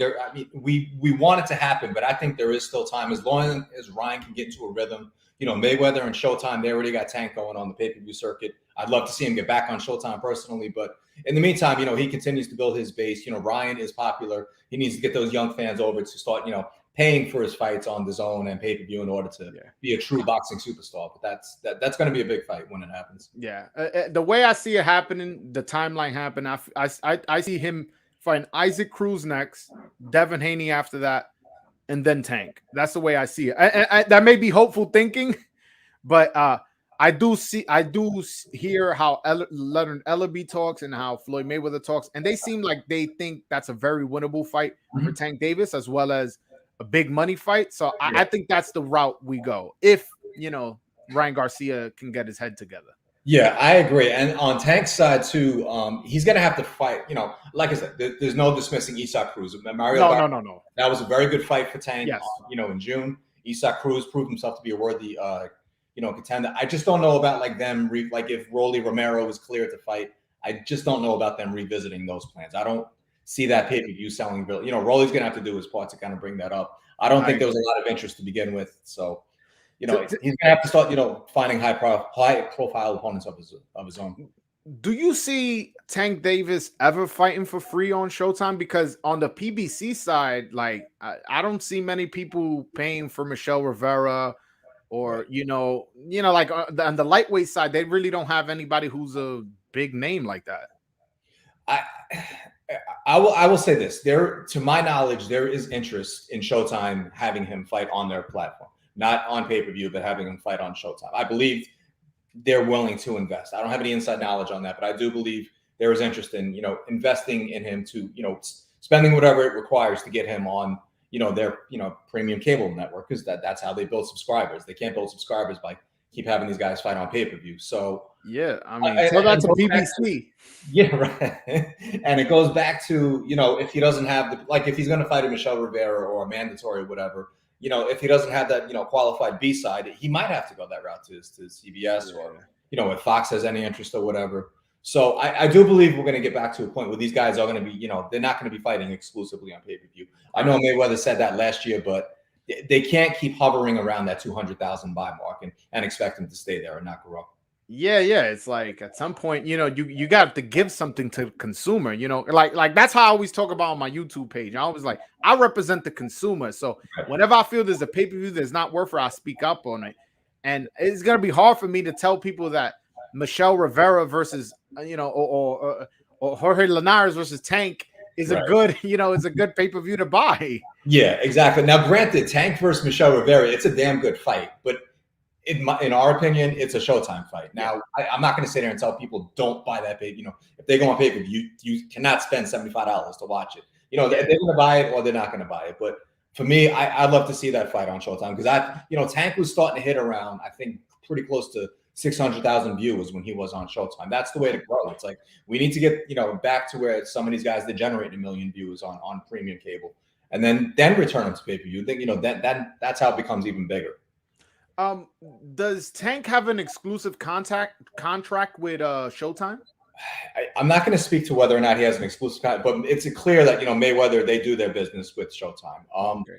I'd have to believe that, like, if the Zone said we're going to spend $85 million, to bring you over here to go fight Ryan Garcia, I mean that's a conversation they have to have. Back to like Floyd before he fought Logan Paul, he was he was supposed to fight on Fan Meal pay-per-view before Showtime and PBC got back involved with that. So I don't believe it's exclusivity, but it's obviously they have a handshake deal. You think it's a handshake deal, basically? I'm sure there's some paper trail where they had a deal in place, and maybe it's still in place, but on the PBC side, that's the thing. It's like they're going to explore. Like if there's just an option that they can't match, and they'd be foolish to keep their clients from taking it, they're going to allow them to take it. So yeah, the reason why I ask is because we're here. We're talking about how he should fight for free. Right. On free, not fight for free, fight for on free TV. Right. And I know PBC has a relationship with Fox.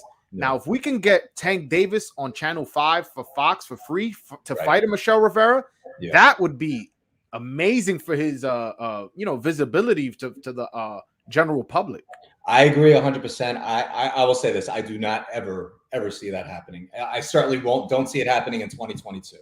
I don't gamble. But I would almost guarantee that we do not see Tank. And it's not a knock on Tank or PBC. I just don't see Fox going that route with any of their fighters in 2022. I think they're going to continue with the prospect-based model, and then we're going to get these occasional pay-per-views. I'm not going to say it's going to be monthly, but we're going to get, the guys with the names that want to fight, they're going to either fight on pay-per-view or they're going to fight on Showtime. I guess it's wishful thinking. It is. It's and it stinks because when the deal first came out in 2018, that's what we hope. It's like, Showtime will grow, Fox will grow, but it seems like the two can never run side by side. It's like Fox was hot for a minute, and like we saw Showtime's, programming kind of drop off. A lot of it had to do with, spending all that money on Deontay Wilder when he didn't take that deal with the Zone. I think that kind of threw their budget out of whack in 2019. But since the pandemic, like Showtime has been the player, and Fox never really recovered. They're FS1 level shows on Fox, but what I was hoping for was Al Heyman was going to take all his fighters off of Showtime and just do a deal with Fox because Top Rank has ESPN, which is the worldwide leader of sports, and Fox Sports is kind of like their competitor. If you can get these two major giants competing with each other in boxing, that will only be good for the sport. And again, FS1 is for free. Fox is for free. ESPN is for free. I know ESPN Plus it's a subscription-based model, but it's only $5 a month, and you get exclusive stuff for other sports. I was really looking forward to it back in 2018, but then it looks like that's what I had in mind. What was going to happen didn't happen. Yeah, no, I'm with you 100% on that. It's a shame that it's not working out that way, but it is what it is. Fox is the budget that they have in place for boxing plus whatever revenue they can interest, I mean, you got to get, the advertising dollars in there as well. No, so for sure. Right now, that conversation is that, we're going to keep building up, the Vito Moniquez and, Jesus Ramos and those guys. We're going to see those guys on there. And maybe one day we'll get back to the point where we're seeing, fights like Jamel Charlo and Tony Harrison, their first fight and second fight. The second fight was one of the highest rated shows they had, and a terrific fight too. We just haven't got back, the pandemic just kind of threw everything out of whack for them. They never. I was so disappointed that Jamal Charlo versus Castano was on for free on Showtime and not on Fox. Man, I was like, they really, really missed the opportunity right there because that fight didn't get the amount of views it should have. It was a fantastic fight, and it was for Undisputed. It ended in a draw, so technically it wasn't for Undisputed. But you know what I'm saying? Leading into the fight, it was for all the marbles, lineal, all four belts, two great fighters, delivered a great fight, but it was on Showtime and not, not everybody has Showtime, but everybody has Fox if you have a television. And again, I hear all that.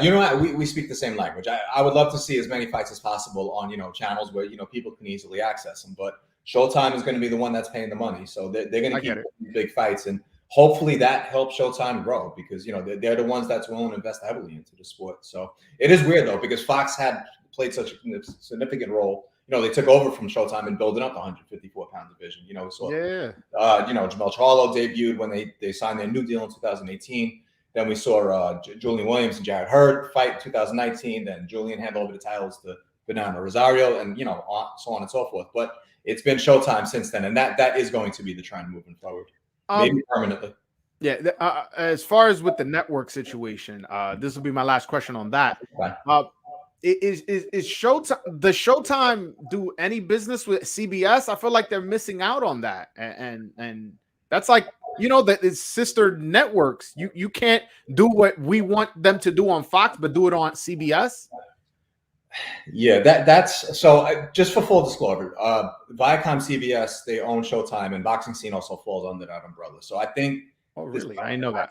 Again, I don't have any corporate inside information, but I think it'd be a little bit inappropriate for me to delve too much into it. But the change in leadership at the very top level of CBS, I mean, you just think about Les Moonves, the main guy that helped put together Floyd Mayweather and Manny Pacquiao. He's not there anymore. So, you know, I think it's about, you know, opening the eyes to a lot of the new leadership. I do believe there's been a lot of good conversations that's taken place, but yeah, it's just we haven't seen boxing on CBS since, you know, we get the occasional commercial and the mention. Yeah. Well, but no fight since Keith Thurman and Danny Garcia, which was one of the highest rated fights of the 21st century.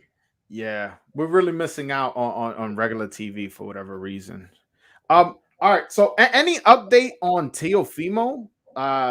Since that loss, you know, I was actually there at the fight.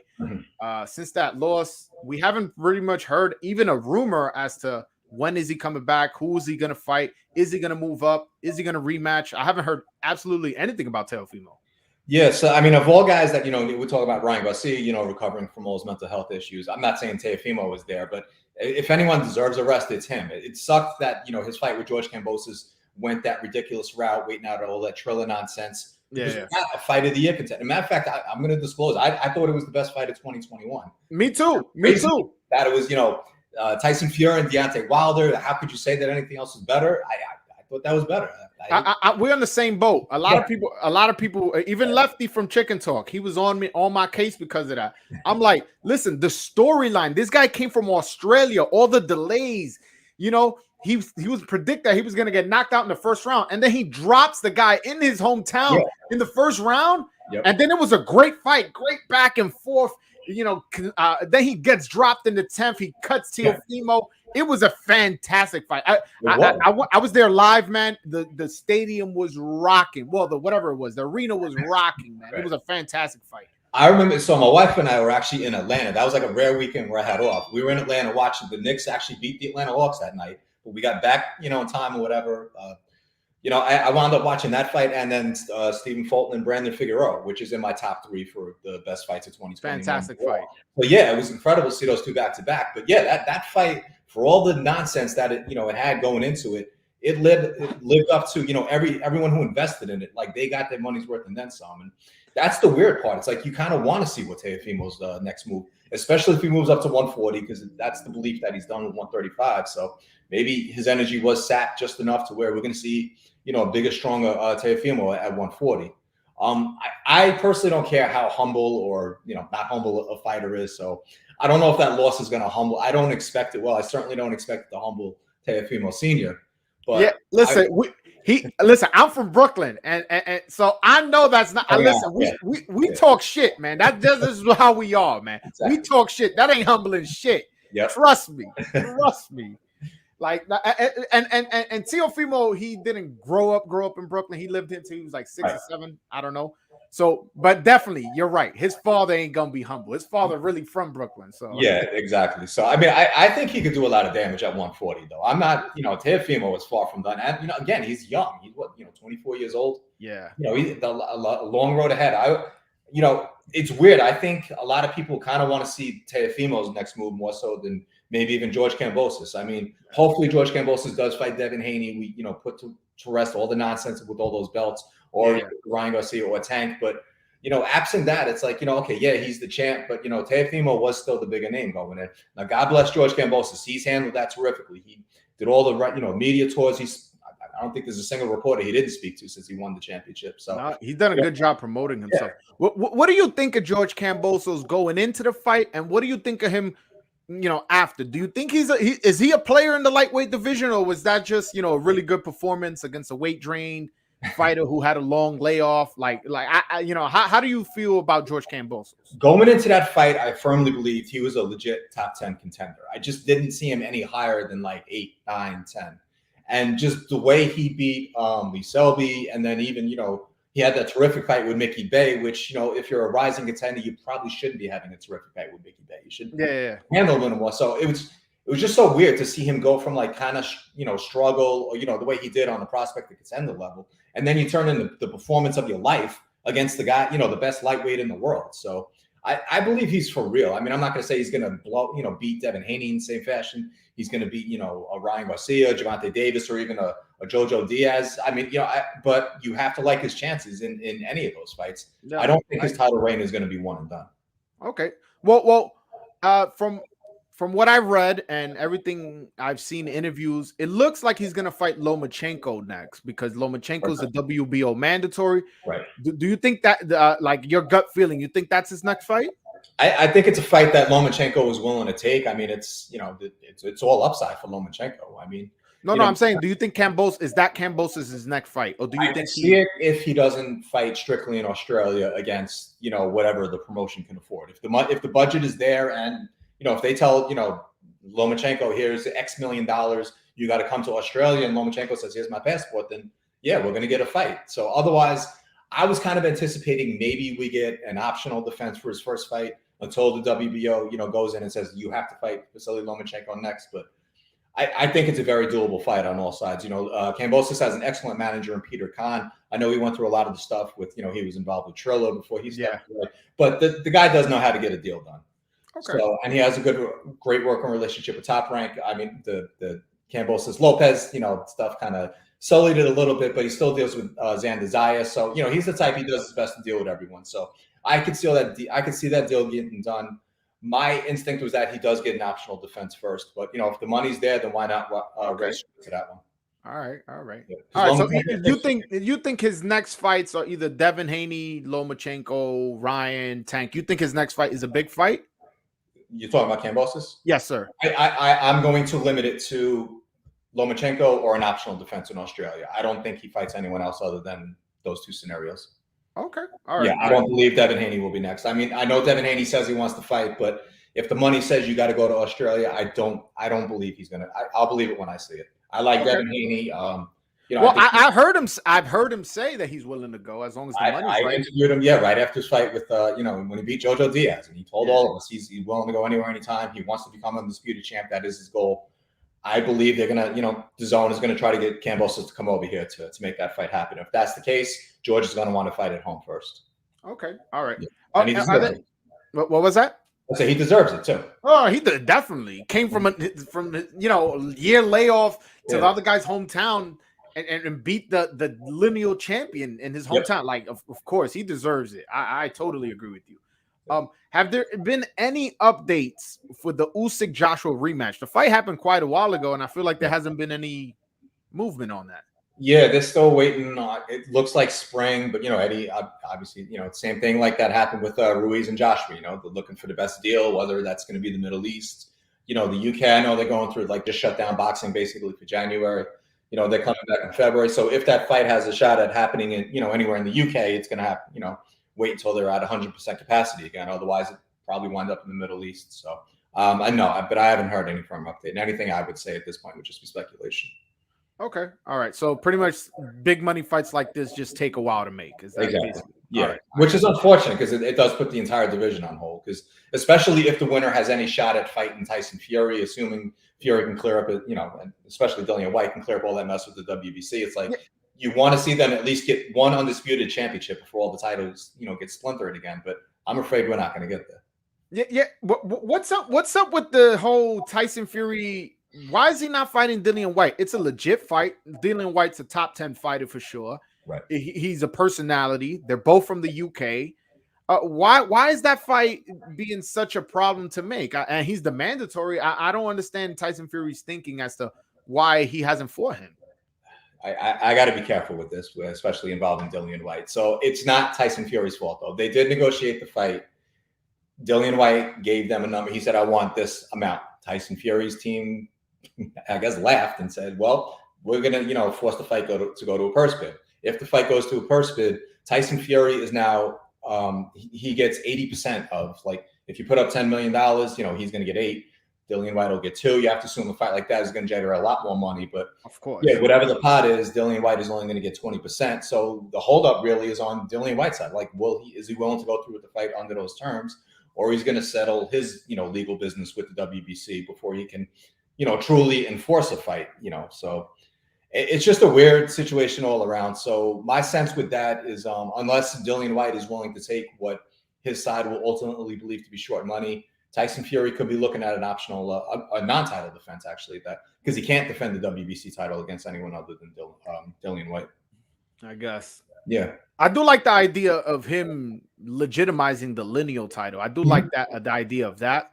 Yeah. Because these sanctioning bodies, sometimes they be doing some fuck shit. So like him doing the lineal thing is good for boxing, because no, I'm the real champion, and us knowledgeable boxing fans, and in your case, knowledgeable boxing writer, we can educate the general boxing public as to, no, this guy's the champion. Yeah. So yeah, I do like that. I am curious. I'm sorry. Then I wanted to touch on that, because I am curious if a lot of these guys are going to take a stand in 2022, because we're seeing the sanctioning bodies, especially like the WBA and always the WBO, they're getting stricter with their rules. So promoters were always kind of used to getting their way with the sanctioning bodies. So now that they have to play by their rules, I wonder if they're going to decide, just have their guys dump the title, especially like Tyson Fury. We know he's the champ. He can fight, Anthony Joshua. He could fight Deontay Wilder a 4th time, whoever he fights, that's going to be for the true championship, no matter who else has a belt. So I am curious if that becomes a trend in 2022. Yeah, I mean, I do like the trend in boxing right now that's going with all the undisputed fights that are going on and stuff like that. So I feel like that's good for the sport. Obviously, we have a lot of things to clean up, especially inter-network fights and stuff like that. But I feel like we're heading in a good space. Yeah. And I caught how I did this video, I want to say a month or 2 ago. I was like, to some degree, I feel like we're heading into a little bit of a golden era in boxing. Am I off on base on that?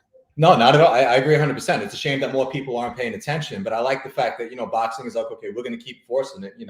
We need to give people better fights. We're giving them better fights. They're either going to watch or they don't. But, boxing is going full steam ahead. Like you said, I think there's 3 undisputed championship fights on the horizon.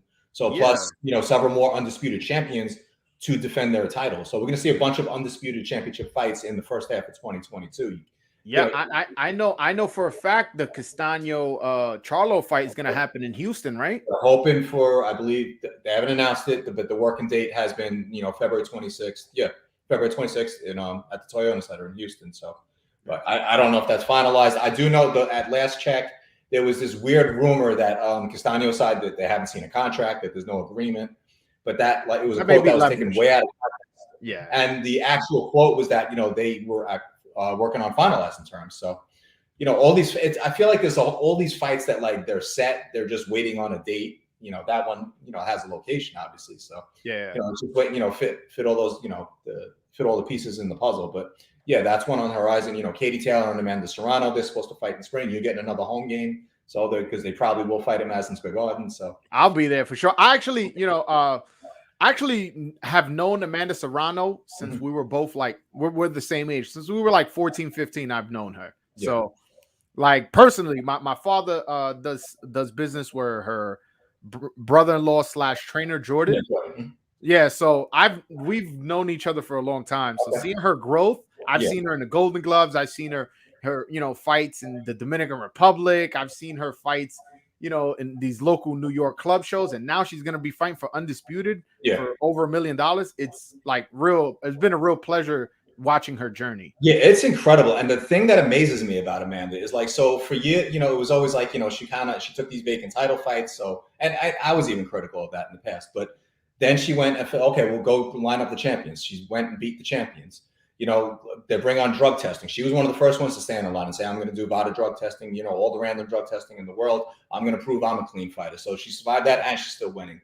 And she fought. Oh, I'm sorry. Go ahead. I was going to say, on the female side, we're kind of we really saw a changing of the guard. We're all the, Clarissa Shields and Katie Taylor, they just skyrocketed to the championship in a hurry.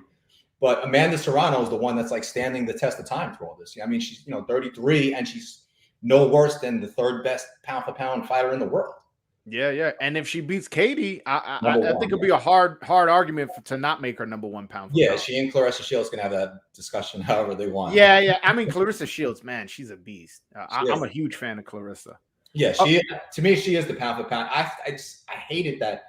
I'm not going to say like that, Dimitri Salita is not doing the right job, promoting her, or Mark Taffet isn't doing a good job of managing, but it's like she's the only two-time Olympic gold medalist in boxing. And two-time undisputed. Two-time undisputed, 3-division champion. It's like she should be the face of boxing. And the fact that she's still kind of almost in obscurity and, waiting on this nonsense in the UK now for a fight because she can't get one in the US, I'm going to say it's disgraceful, man. I listen.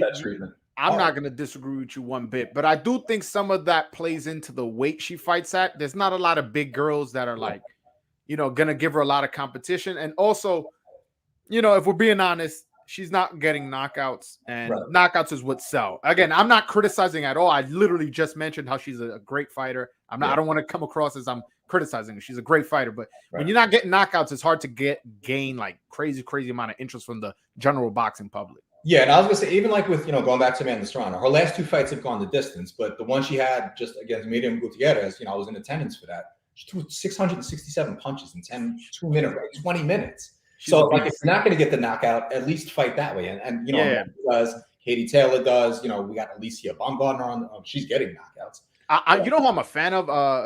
Getting to the Sinisa Estrada, man. Yeah. I think her stock is on the way up. So boxing scene is doing its first ever. I've convinced them we're going to do female boxing awards. I'm not going to say who's going to get Fighter of the Year, but it will be either Sinisa Estrada or Amanda Serrano. And the thing I've always appreciated about Sinisa, she's another throwback.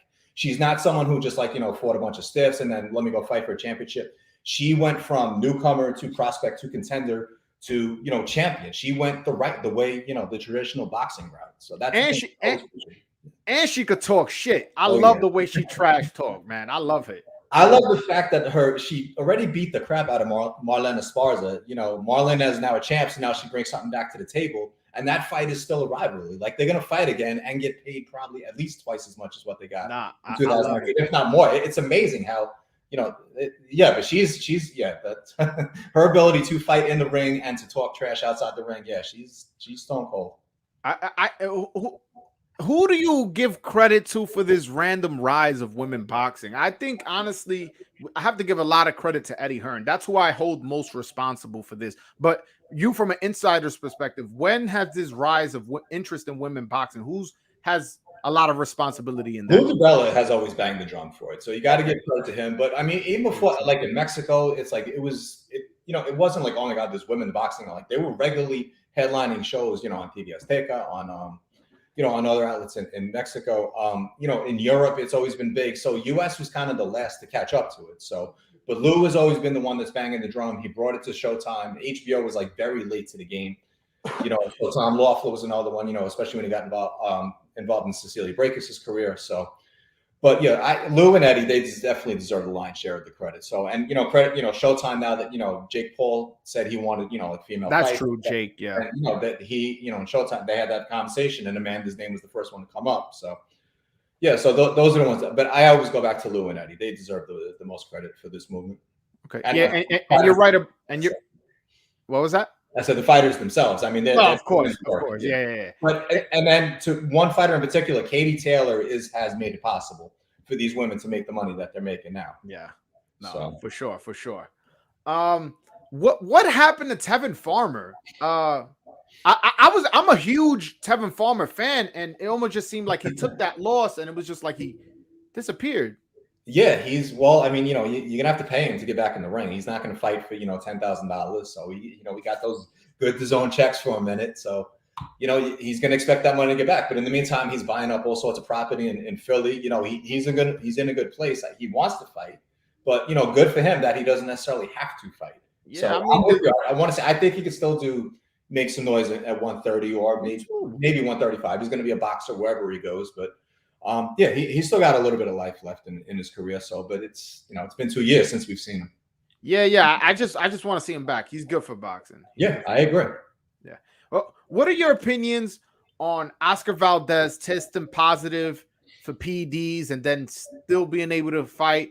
was the PD he tested positive for something not that harmful that you don't have a problem with, or was it an egregious mistake by I believe it was the Oaxaca tribe commission or something like that? I forget the name of the commission, or was that just a big blunder by them?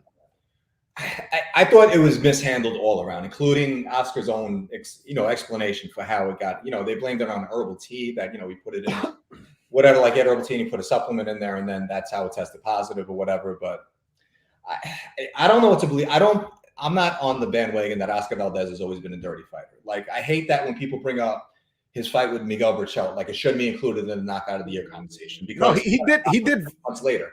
I'm like, he did VADA testing for that. And he's done a lot of testing for a lot of his fights. So this is like literally the only test.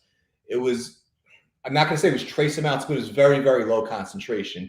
And it was enough to where the WBC said, you know what, I don't even know why this is on the ban list.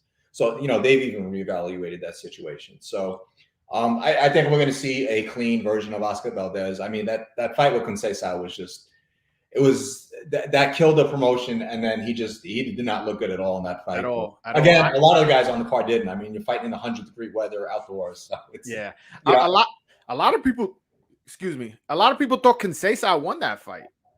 Yeah, there's definitely that argument, and I'm glad that Top Rank, they're bringing Conceição right back. Yeah, he's fighting an undefeated fighter in a couple weeks, if I'm not Xavier Martinez. Yeah, Martinez making his debut with Top Rank. So I guess that is the downside. Conceição is not always the most exciting fighter. I know he had a knockout going into the Oscar Valdez fight, but hopefully he brings it, because Xavier Martinez definitely will. He's a prospect I've always been high on. So yeah. I'm a little surprised that he went from Mayweather Promotions to Top Rank, but you know what? I'm looking forward to seeing his debut on an ESPN platform, and I'd love to see him make some noise in 2022. He's got a tough test, though. I mean, you can't ask for a gold medalist. Yeah, then a guy like you just said, who arguably won the junior lightweight title in the last fight. Yeah. Do you have any suspicion of Eddie Reynoso's camp? Just because if we're being honest, Canelo, Clenbuterol, what's the small guy? Martinez? I forget his first name. Julio Cesar Martinez, right? Yeah, him, Oscar Valdez. It just seems very convenient. I get it. People say where there's smoke, there's probably fire. So I let people argue that point. Those who feel, obviously Sonny Edwards has some very strong opinions. Yes, he does. Yes, he does. The flyweight champ, but I love it that it's going to lead to a fight with Julio Cesar Martinez. Hopefully, at least one side claims there's talks ongoing. I know Sonny wants that fight, but I like the fact that after the thing with Oscar Valdez, Eddie took the stance and said, you know what, anyone who trains with us, if you're not going to train with our strength and conditioning crew, you got to sign a waiver saying, well, this is who you're training with, and they're going to, obviously he's more compelled now to reevaluate who people are bringing into camp. So I think they've tightened things up over there. I know people always, again, like we said with Valdez, it's like, what happened with the Conceição fight, they try to invalidate what he did against Miguel Berchelt. And I think that's unfair. Same with Canelo, who, yes, he tested positive before the canceled Gennady Golovkin fight. He's been the most tested fighter in the sport since then, though. So we can't, it was just that, even that whole build up with Caleb Plant. I thought it was weird that Caleb kept going back to, calling him a dirty fighter, that he's always getting away with cheating. I'm like, well, now you're both doing the same drug testing. So, if Canelo's cheating, then, is everyone else cheating the same, program? Yeah. Like, there can't only be like 1% of the sport that, is sophisticated drug cheaters. Yeah. I just really hate that Canelo tested positive, because he's such a great fighter. And I feel like that's always going to be a mark in his resume. Yeah. Whether it was legit with the, with the Mexican meat thing, which honestly I don't dismiss, because it is that does happen. But there's some haters out there that always are gonna grab onto that and be like, oh, he's a cheater, he's a cheater, he's a cheater. And that's all it is. And that is the shame. I mean, obviously I get that, okay, once he tested positive for that, it's like, okay, well, then I get the argument, what was he doing before then? I don't believe he's become a more sophisticated cheater since then, though. So that's why I don't really, lend what I will say what bothered me, like there's been some fights. Andy Ruiz's first fight with Eddie Reynoso, I was kind of bothered that there was no drug testing with that. So it was Andy Ruiz and Chris Arreola, Yeah, no, I agree. That's a fight that should have. I mean, just for Andy Ruiz going, just coming off his loss to Anthony Joshua, Chris Arreola at that stage of his career, it's like, okay, if these guys are competitive, against the best heavyweights. It's like, you should want to, ensure that they're clean fighters. So yeah, educate me on the drug testing in boxing, because I remember when Mayweather was the one who really started this. Yeah. It was just like almost every fight. I remember Andre Berto got caught, Lamont Peterson got caught, Canelo got caught. Right. It was just a lot of people getting caught because a lot of people were doing random blood and urine testing. Is that still the case? Are a lot of people still doing it, or are people just kind of forgot about that time in history in boxing? That, it's a good question. It doesn't seem like there's as much testing as there was either. It's like, when VADA first came out, a lot of people, okay, well, they're, less expensive than USADA, so let's try to give them a shot. But then I guess because they have zero tolerance, it's like, they are catching more cheaters. Like some of the tests too, it's like, yeah, okay, well, they tested positive. It's like they have on the form, like, are you taking these supplements? And, fighters will write down, they're taking these supplements. But on that same form, it says it doesn't matter what you write down. If it shows up in your system, you're going to test positive. So it's almost like, knowledge is a dangerous thing here. It's like, people, we hear, oh my God, this guy tested positive for whatever drug, but it's like, we don't know the circumstances behind it. Like, was it like, a grain of salt worth of, clenbuterol that's in your system, or was this guy juiced to the gills? I mean, a guy like Jerome Miller and even Jean Pascal going into that canceled rematch with Badu Jack, it's like, yeah, those guys were, there's no disputing that. But some of them, it's just like, it's almost like knowledge. It's okay, well, this came up, it was only this amount, like, I guess they'll determine, whether or not it affects your performance. And, it should be, used as an evaluation tool. That's why, like VADA, they have no authority to suspend anyone. So it has to be brought before the commission. And most of the commissions still honor, the WADA code. So most of them in their rules don't acknowledge VADA. So yeah, I'm very disappointed in boxing commissions around America, because why haven't we adapted random blood and urine testing for every championship fight, at least the championship fights?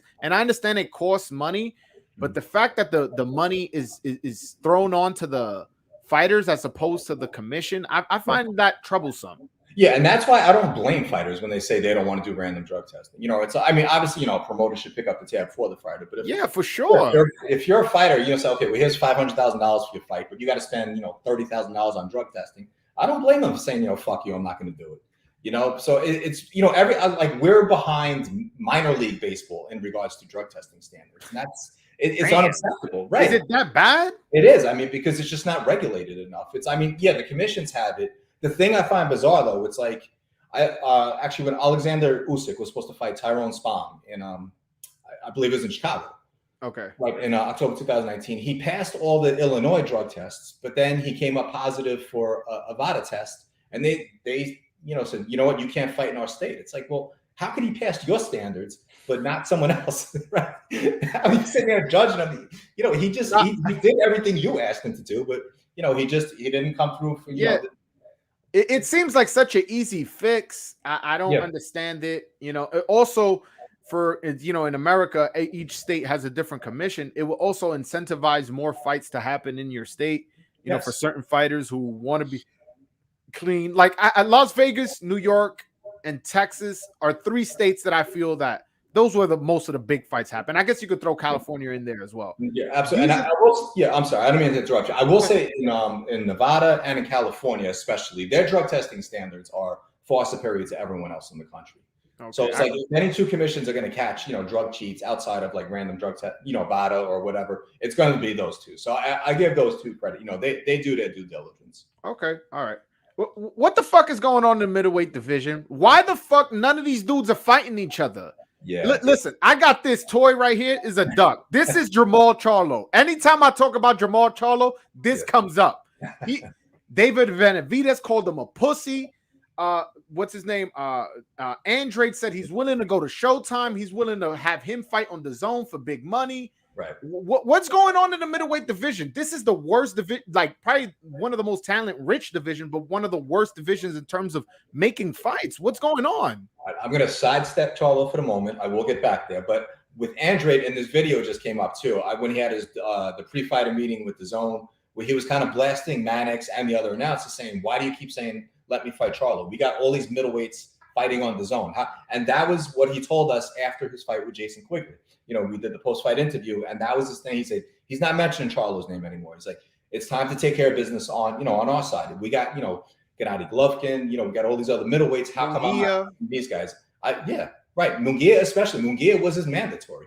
Yeah, so, Munguia let somebody skip him in line, man. What the fuck is going on? Yeah, he let Liam Williams skip, and then now he's going to let Janabek skip him too. It's it's unbelievable. You know, he said he wants to go to WBC route, but now he's got to wait for. I don't know if he's supposed to fight Carlos Adames or they got to order a new challenger. But you know, he had the title shot. You don't have to fight a title limiter. He had the guaranteed shot at Andrade. And he decided he want that. That's the time he wants to grow as a middleweight. So. Yeah, the whole it's all like ever since Canelo left, man. It's like I don't know if they're standing in line thinking they're finally going to hit that Canelo jackpot or whatever, but that's exactly what it is. That's exactly what it is. But even that super middleweight, you're not getting away with that. You know, Caleb, it played out for him that way, but you know he waited out Callum Smith and Billy Joe Saunders, then he finally got a shot. But you know, when's David Benavidez going to get a shot? Maybe Jamal Charlo gets a shot next to Canelo. But now let's say that happens. Now let's say if Canelo decides he does want to fight Jamal Charlo, that was a fight that was discussed. Then what's everyone else's excuse at middleweight? Now you got to fight each other, you know. But all these guys, they would just kind of rather stand in line. So I know we're supposed to get Gennady Golovkin and Ryota Murata, but you know, even when they do fight, who really cares? Yeah, they're unifying 2 belts, but it's not like a fight that's going to set the industry on fire. Yeah. I ain't understand that. Triple G at his age, he should only be chasing big fights or big money fights, and a fight with either Andrade or Charlo would be both legacy building fights as well as financially rewarding, especially the Charlo fight. I don't understand why Triple G was going the route of fighting Murata when that's not going to excite the public whatsoever, and is definitely not going to get him any closer to getting the third fight with Triple G. With Canelo. Canelo, right? Well, now it goes back to your point. We know he's chasing the big money fights. He's obviously getting paid a lot of money to go to Japan, but now he's got to wait for the borders to open back up. So he's got to decide at his age, if he's going to sit out the ring for, however, 14, 15 months in between fights and wait for that fight to come back around. That's on him. But in the meantime, nobody really cared about him since that second, Canelo fight. He went to the zone and people are like, okay, well, now the third fight. That's always been, his post-Canelo legacy is waiting on a third Canelo fight. Yeah, but that's the thing. That's what everybody's doing. That's what Charlo's doing. That's what Benavidez is doing. That's what Triple G is doing. It's like everybody's just waiting. No, how about y'all fight each other while y'all waiting? Can y'all entertain us? Could y'all get another belt? Could you become lineal? Could you become undisputed? Exactly. Could you make moves? I don't understand. Yeah, now at middleweight, that is gonna that's gonna become the requirement. But at super middleweight, I will say Canelo has expressed interest. He did say that that when he was talking to PBC, if he was going to do a multi-fight deal, he mentioned Caleb Plant, he mentioned Jamal Charlo. You mentioned David Benavidez. All 3 of those guys were mentioned. So I kind of don't blame Jamal Charlo and David Benavidez not happening yet. I want to see it, and Benavidez obviously wants it, but, and he's going to want it more so because he probably won't get Canelo next. But if Canelo was saying those 2 guys are next in line, then, we're going to see those 2 guys, wait in line, for whatever order they get the fight. But what about Charlo and Andrade? Charlo, you said now he's going to chill out with the Charlo talk, but they're both available right now. Like, what's up? Yeah. Well, Andrade has to take the mandatory. Now, the moment, that whispers came that, they were going to order that mandatory, they needed to line up Andrade's fight immediately. He beat Jason Quigley in 2 rounds. He said, all the guys he wanted to fight.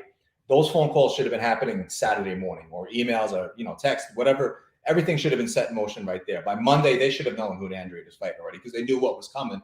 And now he's locked into a mandatory fight against a guy whose name a lot of us can't pronounce. Janabek is a very good fighter. But again, going back to, if we're going to bring in casual, sports fans. I don't know about very good. He's all right. He's a serviceable middleweight. Yeah, serviceable. That's a better word. Middleweight title fight. It's, Yeah, and that's all Andrade's good. So I don't, I know he was looking to try to move up to super middleweight. He wanted to fight Zach Parker. But again, if the WBO says, okay, we're going to do it, but we need an answer by this date, and you're kind of dragging your feet, the deals have to get done, and that's the thing with the section about it, is that, they're not playing that, we keep, they keep saying, okay, well, yeah, we got a deal in place. It's like, okay, when's the date?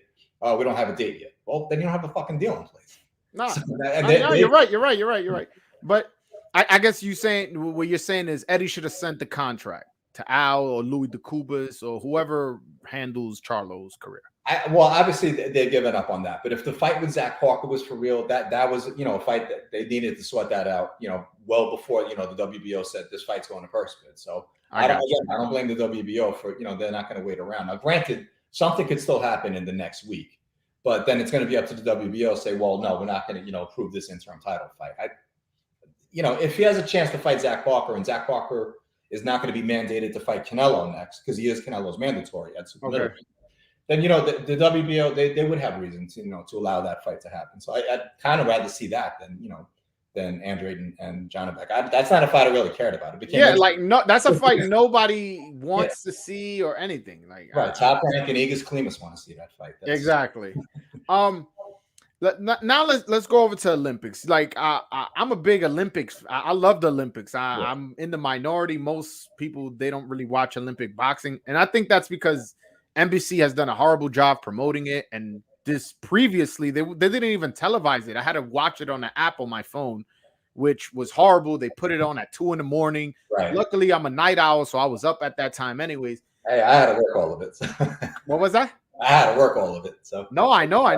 I was reading your articles because there was some fights I was missing. I would read your articles. I'll be like, oh wow, that Japanese fight, I was high on it. I can't believe you lost, and so and so. So I really enjoyed your work. You did a very, very great job for that.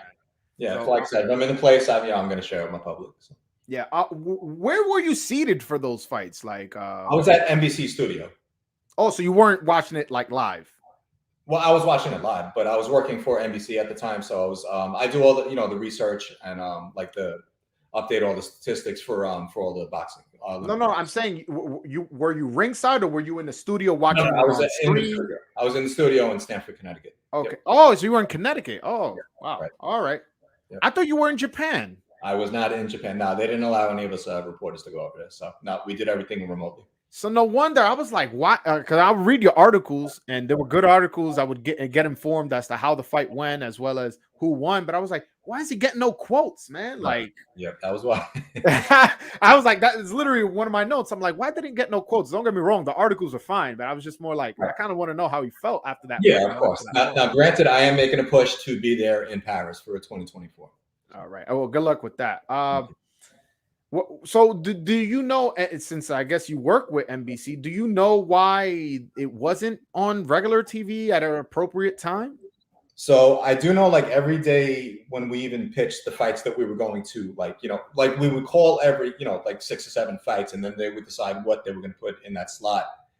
Even that was it's like they want to know, well, okay, yes, we know, obviously, the Americans, we want to sell them to our public, but these other fighters, well, what's their story? They don't care that, obviously everyone's a top amateur. That's why they're in the Olympics. So it was just, they're all about the storytelling, and that's, that became the battle every single day. It seemed like with each day, though, they became more and more interested in the fight, especially since the fights were getting better. And, it helps that the U.S. fighters, went. Yeah. And as far as they did, And also, and I didn't watch every single fight, but I feel like for the most part, this is the first year where I was surprised. The decisions were good. I can't think off the top of my head a decision where I was like, how did the Russian win, or how did the guy from Spain win? I don't remember having that experience. Was the judging much better this Olympics, or am I off base? No, you're 100% correct in that. The argument I made was that there was bad judging, but there was one bad judge amongst a panel of 5. It didn't cost anyone a win, but those judges still weren't being properly flushed out the way they were. And I think by the end they started catching on. So, some of the guys that, consistently had the same, bad scorecards. But no, the officiating was much better. And a big part of that was, AIBA being removed from the mix in 2020. They basically said, you're not getting your Olympic sanction back. They're not going to be involved in Paris. And now it's a fight for whether they're going to be involved in 2028, or if boxing will even be part of the 2028. Yeah, which I hope it will be. Yeah, but no, the judging did get better. The refereeing still has a long way to go. I totally agree with that. I totally agree with that.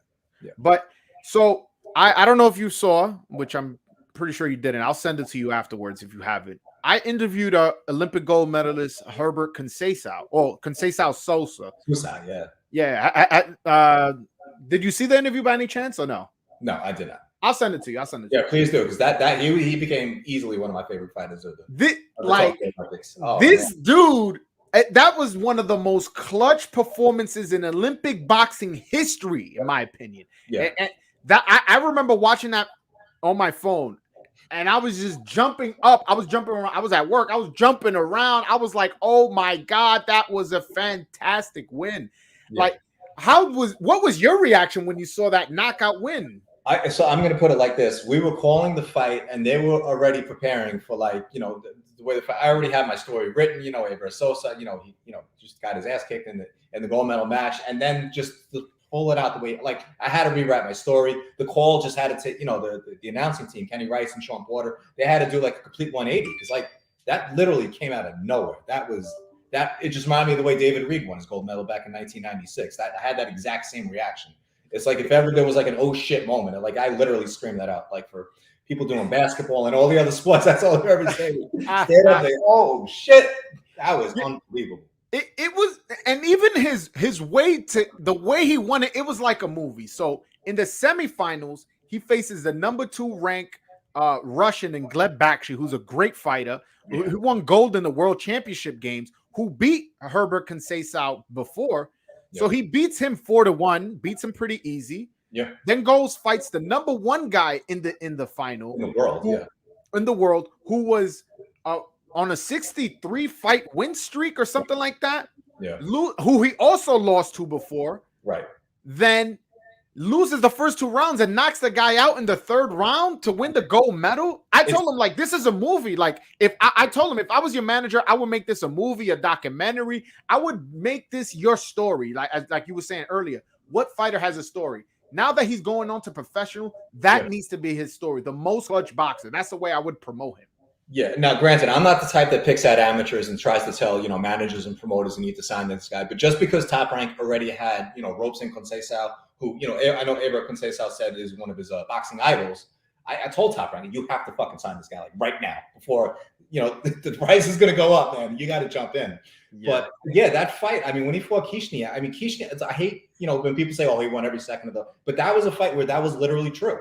Kishnyak was winning to the point, like I said, I had my story written. I think I even had, Kishnyak storms the gold medal. That was like the title I already had prepared. And I had to erase it, rewrite everything, the moment I punched him. Yeah, like it was amazing. It was like that again. That was the best Olympic experience I've ever had. Whether it be basketball, track, anything Olympic. That I've never been that excited because I'm not just a boxing guy. I love all sports. My page is only boxing, but in general, I love all sports.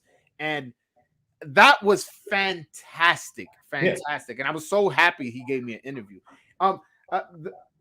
Did they give out the Val Barker Trophy? No, so that was a lot of big confusion. That's an AIBA award. They're always the ones that assign that. So once AIBA lost their sanctioning for the Olympics, there was no trophy to give out. Well, I saw Andy Cruz. I follow Andy Cruz, the Cuban Olympic boxer, on Twitter. on Instagram, and he posted up that he won it. He would deserve it, but I don't know if it was for. It wasn't given out then and there. So, but I do know that's why AIBA would be the one to issue it. Now, maybe in Tokyo they decided he was the most outstanding boxer. I thought it should have been Yafai personally. I thought he had an incredible run at flyweight. So, and probably not a run that anyone really expected. But Andy Cruz looked, he did his thing. So you wouldn't have given it to Cruz or Conceição? I mean, Sosa, the way he beat, Kishnyak, he was definitely in for it. I mean, he's a contender. I thought Yafai just had an incredible run to win his gold medal. Yeah. Let me show you just real quick. I don't know how small this will look on your screen, but look, AIBA 2021 Val Barker Trophy. This is Andy Cruz, what he posted on his. He is accurate. AIBA is authorized to give that out, but they weren't part of the Olympics, though. So I see what you're saying. So it's AIBA's award, but it's not. It technically is. The award is named for the most outstanding boxer in the Olympics, but AIBA has the right to recognize the top amateur. So in that regard, yes, Andy Cruz did win that award with them. So coming out of the Olympics, well, first let me ask you this: am I off base for thinking that Conceição Sosa is going to be like a very legitimate fighter? He's going to be like in terms of popularity, I can't say, but I mean superstar in terms of how successful he's going to be in the professional ranks. Am I off base on that, or am I just too hype off that win? I think he's going to have to be built up right. So, because he's going to have to go like the opposite of how Robson Conceição's career has gone, because that was kind of a dreadful run up until he finally got, the loss to Valdez kind of validated his career. Yeah. Who said there is something to build with? So I think as long as he's brought right, you keep him exclusively in the U.S. and he doesn't revert to some stinky style, then yeah, there's definitely something there. Maybe he's the guy that revitalizes the middleweight division. Yeah, but no, again, for sure. then it's a point of how fast, you know, do you fast track him or you kind of bring him up? And, you know, if he doesn't have the audience going in, then there might not be the interest to where he signed with Pro Bellum, which I felt he should have signed with Top Rank, because that Top Rank diet, you know, they match. Nobody does better matchmaking than Top Rank. Yeah, and I feel like I don't know if they know how to promote Brazilians just yet, but I feel like they definitely would have put him in position to, you know, to fight tough enough fights where they're tough enough where they push him, but not tough enough where he's taking an L when, you know, when he's 6-0 or something like that. Yeah, no, Top Rank, one thing, I mean, they haven't really built as many superstars as they used to, but they can move a prospect like nobody else. So yeah. I thought that would have been, again, that's kind of why I was like, Rayson's like, you guys got to sign him right now. Someone's gonna. So, but you know, we'll see what Pro Bellum could do. And you know, they you know, their first year they were all about, we're going to send out press releases every day. We're going to keep signing people every day. They've done all that, so now they just got to put up the shows. They had their first show with you know, it was supposed to be Casemiro, it was with Sonny Edwards. The show, you know, there's a lot of work to be done. I was kind of surprised at how mediocre it was, considering this. They have a top-notch staff. They have all Richard Schaefer is like, he built Harrison Whitman, Eric Winter. They have a lot of good people over there. Mike Altamora. You know, a lot of knowledgeable people. So they got to do better on the broadcasting though. But you know, they got, you know, promoters around the world that are working for them. So we'll see what they can do in 2022, and hopefully it leads to, you know, opportunities for guys like Sousa, where he's, you know, being showcased on several different platforms, and that'll help build up his name. Okay. What do you think of Jake Paul? Is he good for boxing? Yes. I think he's good for Amanda Serrano. That's for damn sure. For sure. I was, you know, like I said, I didn't know what to expect going. I will say, for all the things I've heard about a Jake Paul fight week, I enjoyed it. I had a very good time. He was very professional throughout, except when he was on stage and, you know, doing his little trash talk. But yeah. Because I cover him on my page, because I like you think he's good for boxing, and like these hardcores, man, why you talk about that bitch ass motherfucker? I'm like, yo, bro, chill. Like he's providing entertaining knockouts. Like, you're not gonna tell me watching Woodley rendered unconscious wasn't entertaining, or him knocking out Nate Robinson wasn't entertaining. Right. Like, he's providing entertainment. Now, whether his level of competition is up to his level, but well, my argument is, people say he's not fighting boxers. I'm like, he's not a boxer. He's a fucking YouTuber. Right. So here's where I am on board now with Jake Paul. He's not stealing from the sport. He's actually giving back to the sport. You know, first Showtime pay-per-view, Montana Love had a breakout performance. Montana Love goes on to sign a deal with Matchroom.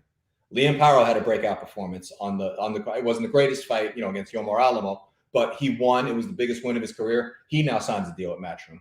People were literally driving across the country to see Amanda Serrano, who 4 months ago probably never heard of her up until she started appearing on, you know, Jake Paul's, you know, last two shows. And now she's going to make a 7-figure payday for a fight where the price was previously $300,000.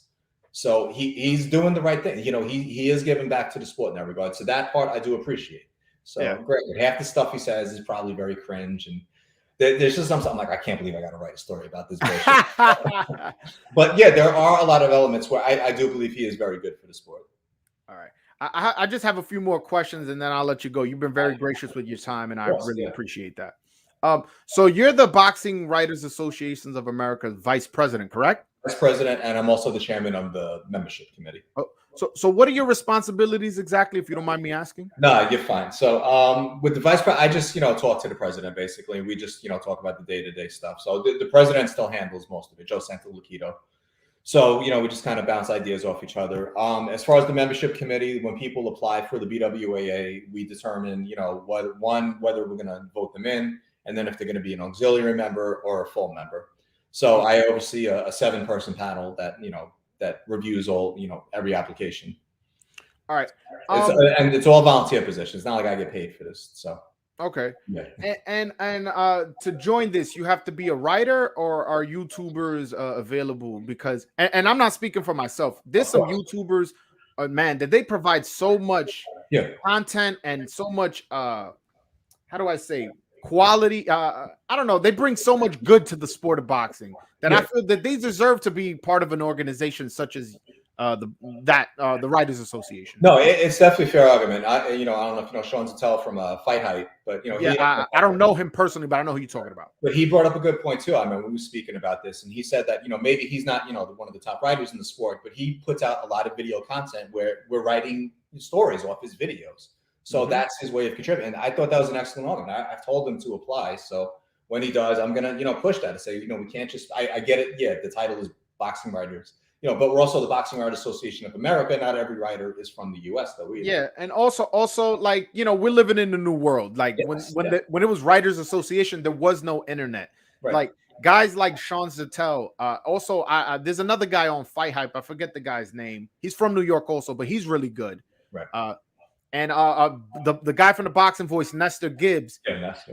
These are guys that are to the level where I feel they should be part of an organization like that. And is that something that's been discussed whatsoever amongst you, the president, and the other board members? I've mentioned it.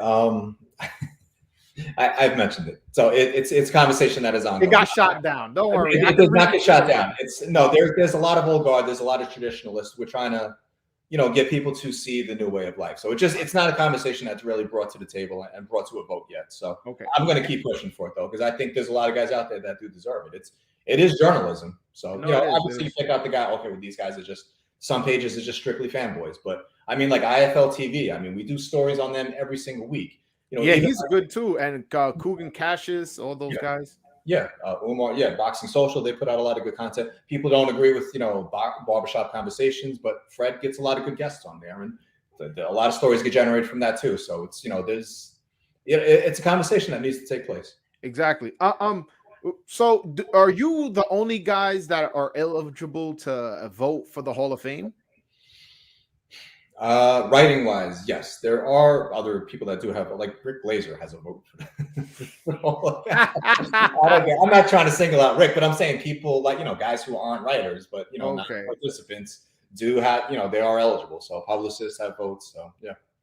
So remind me of the qualifications for somebody to get into the Hall of Fame, because last time I heard it, it was like whatever top 3 boxers get the vote get in. That seems a bit.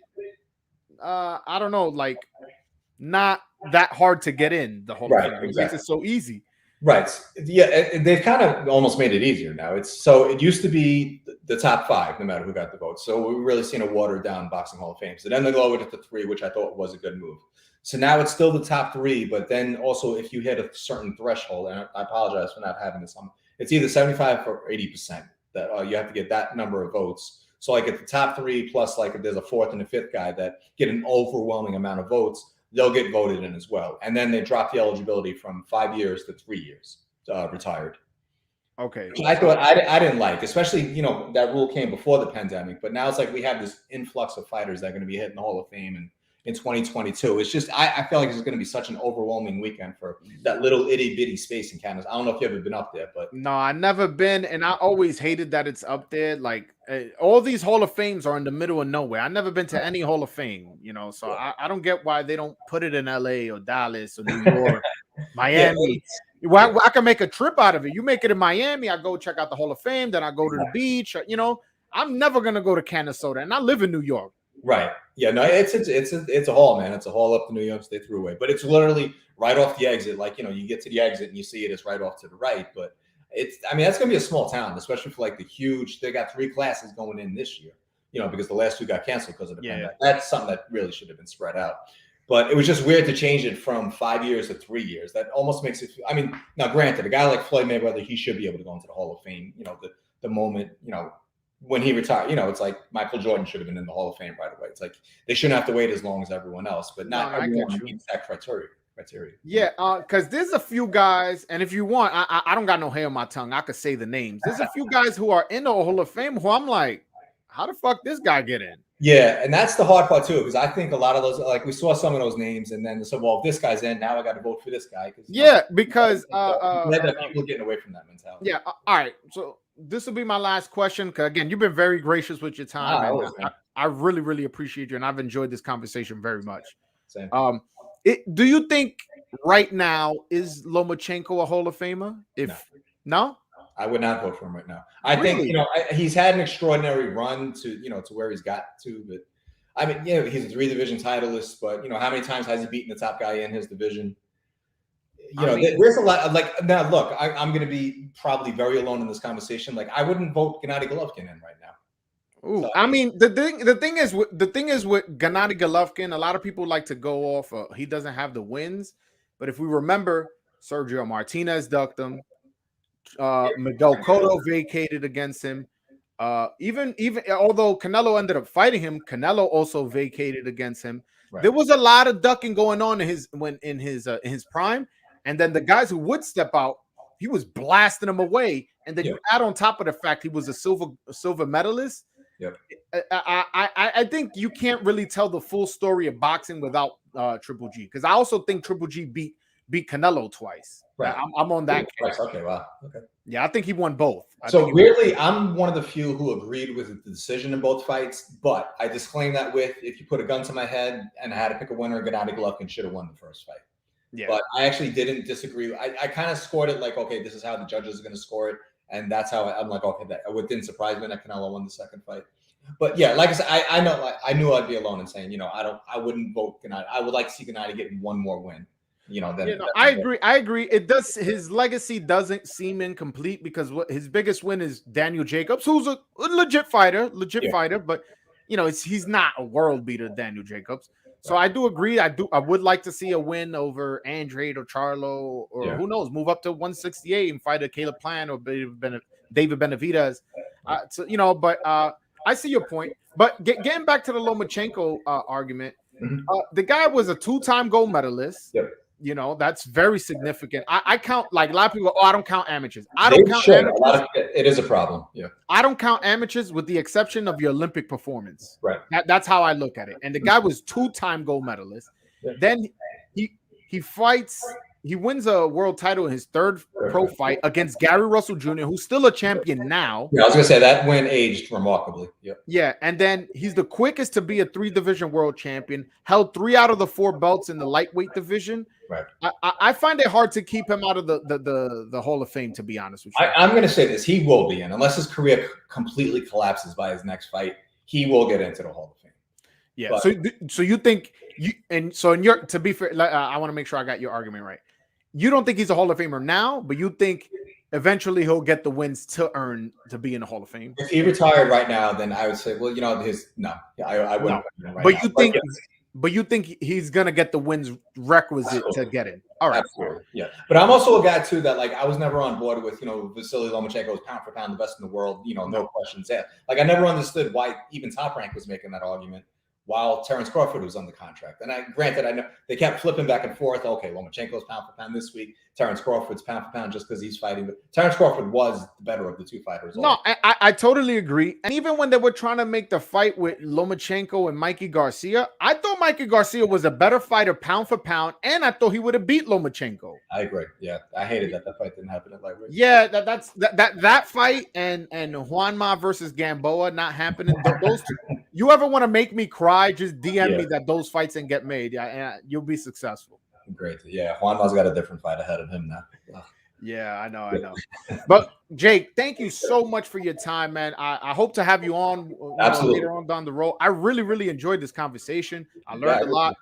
I hope we could develop a relationship, but I really appreciate you giving me your time. Yeah, man. Anytime for a fellow New York. I'm not in New York anymore, but I'm still in New York right now. What part of New York are you from? So born in the Bronx, then I grew up in Coney Island and Long Island. So you're from Brooklyn? Yeah. Yeah, I'm from Brooklyn too. I'm from East New York though. West 8th Street. Yeah. Yeah. But you this. I keep saying last question. This really is my last question. You Puerto Rican? My wife is. Yeah. So I'm Puerto Rican adjacent. I'm Puerto Rico adjacent. Yep. Oh no. That's what I'm saying. When Katie Taylor and Amanda Serrano fight, I already have the logo for it. So I got my leprechaun with the Puerto Rican flag. Something. Okay.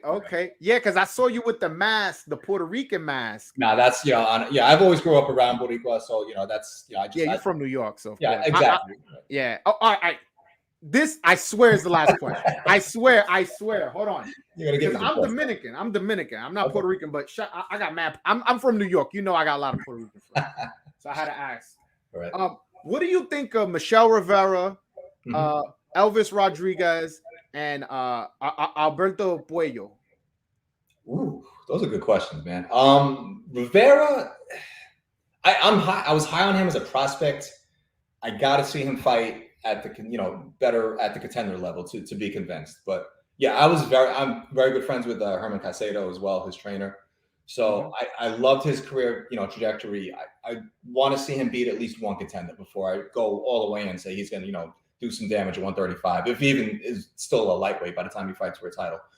Puello, I like a lot. I hated that, he's been campaigning. He wanted to fight Tank, especially once, the WBA decided they were going to, consolidate all the titles. He was begging for that fight with Tank. So I wanted that fight with Bartholomew to happen because I think he would have beat him, and that really would have helped make a name for himself. And then Edwin Rodriguez, I think him signing with PBC is going to be Elvis Rodriguez. I'm sorry, Edwin Rodriguez. I think another Dominican. Yeah, another Dominican. Yeah, Elvis Rodriguez. Yeah, I think signing with PBC is going to really benefit his career. So he was doing good with Top Rank, just the way those two just kind of split real quick once he lost. Rebounding with PBC, I think they're going to do wonders for his career. So I don't know if he's ever going to win a championship, but really, I don't know. I got to see the development, but I mean, his the last fight that he had, that was definitely a massive leap in the right direction. Yeah, I out of all the Dominicans, that's who I'm most high on, Elvis Rodriguez. Yeah, I was for a bit, so it was just weird. I don't know if COVID affected him, and he just had a hard time getting past that. But once he did, like I said, his career is definitely right back on track. So out of those three, you think Puello is the highest, the one you're highest on him? At the moment, but if a year from now, like if Elvis and Puello fought, I'd probably pick Elvis to win. Okay, all right. Yeah. All right, Jake. I told you that was my last question. Eric Rosa is another one. I'm surprised you didn't bring him up though. Who? Eric Rosa, the strawweight. Yeah, I mean the thing is, anything under one, and I'm familiar with him. Obviously, you can tell I'm a knowledgeable boxing fan. Right. The thing is that anything under 130, my audience doesn't give a fuck about. I got you. I have a hard time convincing them to listen to me talk about Navarrete or Gary Russell. Anything under 130, they're like, come on, man. So I try to keep my conversation according to my audience. So I try to keep it, Shakur Stevenson and up, Shakur Stevenson, Oscar Valdez, Colbert, all those guys, and then up. Unfortunately, that's just the way the sport is. They don't like the little guys. I get it. Yeah. Well, Friday night, I mean, there's a whole bunch of Dominicans that are fighting. Yeah, I know. I love that card, man. I just interviewed 2 to 3 so far. I'm interviewing Carlos Arrieta. He's from Puerto Rico. He's fighting the Twist, Luis Nunez in the main event. So, but I like Nunez. I like Edwin de los Santos. So I like. I'm drawing a blank on the third guy. That's fine. Starling Castillo. Yeah, Starling Castillo. Yeah, he's really very, very high on. He had a really impressive knockout. Was it his last fight or the white fight? 2 fights ago. Yeah, on the Golden Boy card. Yeah, he scored a second round knockout against Contreras. They were both undefeated going in, and he's tore right through him. So he's got a tough fight on Friday against Otto Aronosian. So, but I think he's going to be on the prospect. I'm not saying he's going to be the prospect of the year, but he will be on that list in 2022. Very, very big on Starling Castillo. You're getting me excited, man, because and Dominicans, we don't got good boxers. So if we could get a good Dominican boxer, and trust me, and if he could capture the public's eye here in New York, he would sell out the Garden every fucking time he fought. I agree. There's a huge Dominican population here in New York. Yep, no doubt, man. All right, Jake, thank you again so much for your time. I really appreciate you. Yeah, I really, really enjoyed this conversation. And if you need anything ever from me, just know you can count on me. You already know how to reach me, and I just want to say thank you again. My pleasure, Joel. Thanks so much for having me on, man. Really appreciate it. All right, man. Come back on. All right, thank you. All right, guys, that was a great fucking call, man. This is a very knowledgeable boxing journalist. This guy's legit. He's somebody who's covered the sport many years. Again, it's funny. He said he started in 2007 writing for Boxing Scene, and I've been reading his articles since like 2008. So it's crazy. I've been literally watching his growth. Unbeknownst to me, I just knew he was a writer on Boxing Scene. So it's pretty interesting, guys. I gotta go. I actually gotta go to the gym. I get my work on at night. But I really appreciate you guys hanging in there. If you guys want to ask a question before I go, you can either write it in the chat or call in while I'm saying goodbye to everybody. But I felt like today was a really good live. Hit the like button, everybody, please. And if you haven't subscribed, hit that subscribe button, man. Help me out. because, helps out with the algorithm. I'm going to keep bringing you guys interviews. I brought you the interview with Herbert Conseista, Olympic gold medalist. I brought you the interview with one of the most knowledgeable boxing insiders in Jake Donovan. I'm going to try to keep bringing you guys content that you guys enjoy. That's why I always have a phone line here for you guys to call in, because I know a lot of you guys like to call in, either whether it is to debate me or to ask a question. I felt like a lot of the questions you guys had for me, maybe Jake already answered for you. And if not, then you guys can call in right now. I'll take one last call. Again, I'm about to leave to go to the gym. Or if you guys want to write something on the chat. Pound for pound boxing, real news, good content, man. Yo, I really appreciate that. I really appreciate that, the kind words. Matter of fact, let me scroll up to see if anything you guys were saying I could talk. Because my bad, I couldn't answer y'all questions. I'm interviewing him. It's hard for me to interview him and answer y'all questions in the chat. So, forgive me for that. But I'll try to see if I could read something like a question I know how to answer. Let me see. Oh yeah, I see a lot. You guys were talking about Canelo and Triple G a lot. Mexican boxers testing positive for the clenbuterol has included superstar Canelo Alvarez, Luis Neri, Francisco Vargas, and in recent days, Ray Vargas and Julio Cesar Martinez. Yeah, I mean, those guys have tested positive. That's true. All right. Looks like you guys not going to call in. Guys, thank you so much. Again, if you haven't hit the like button, hit the like button. Thank you so much for staying all the way to the end. I appreciate you. I'll be here next week, Wednesday, 7 p.m. Eastern, 4 p.m. Pacific. Peace.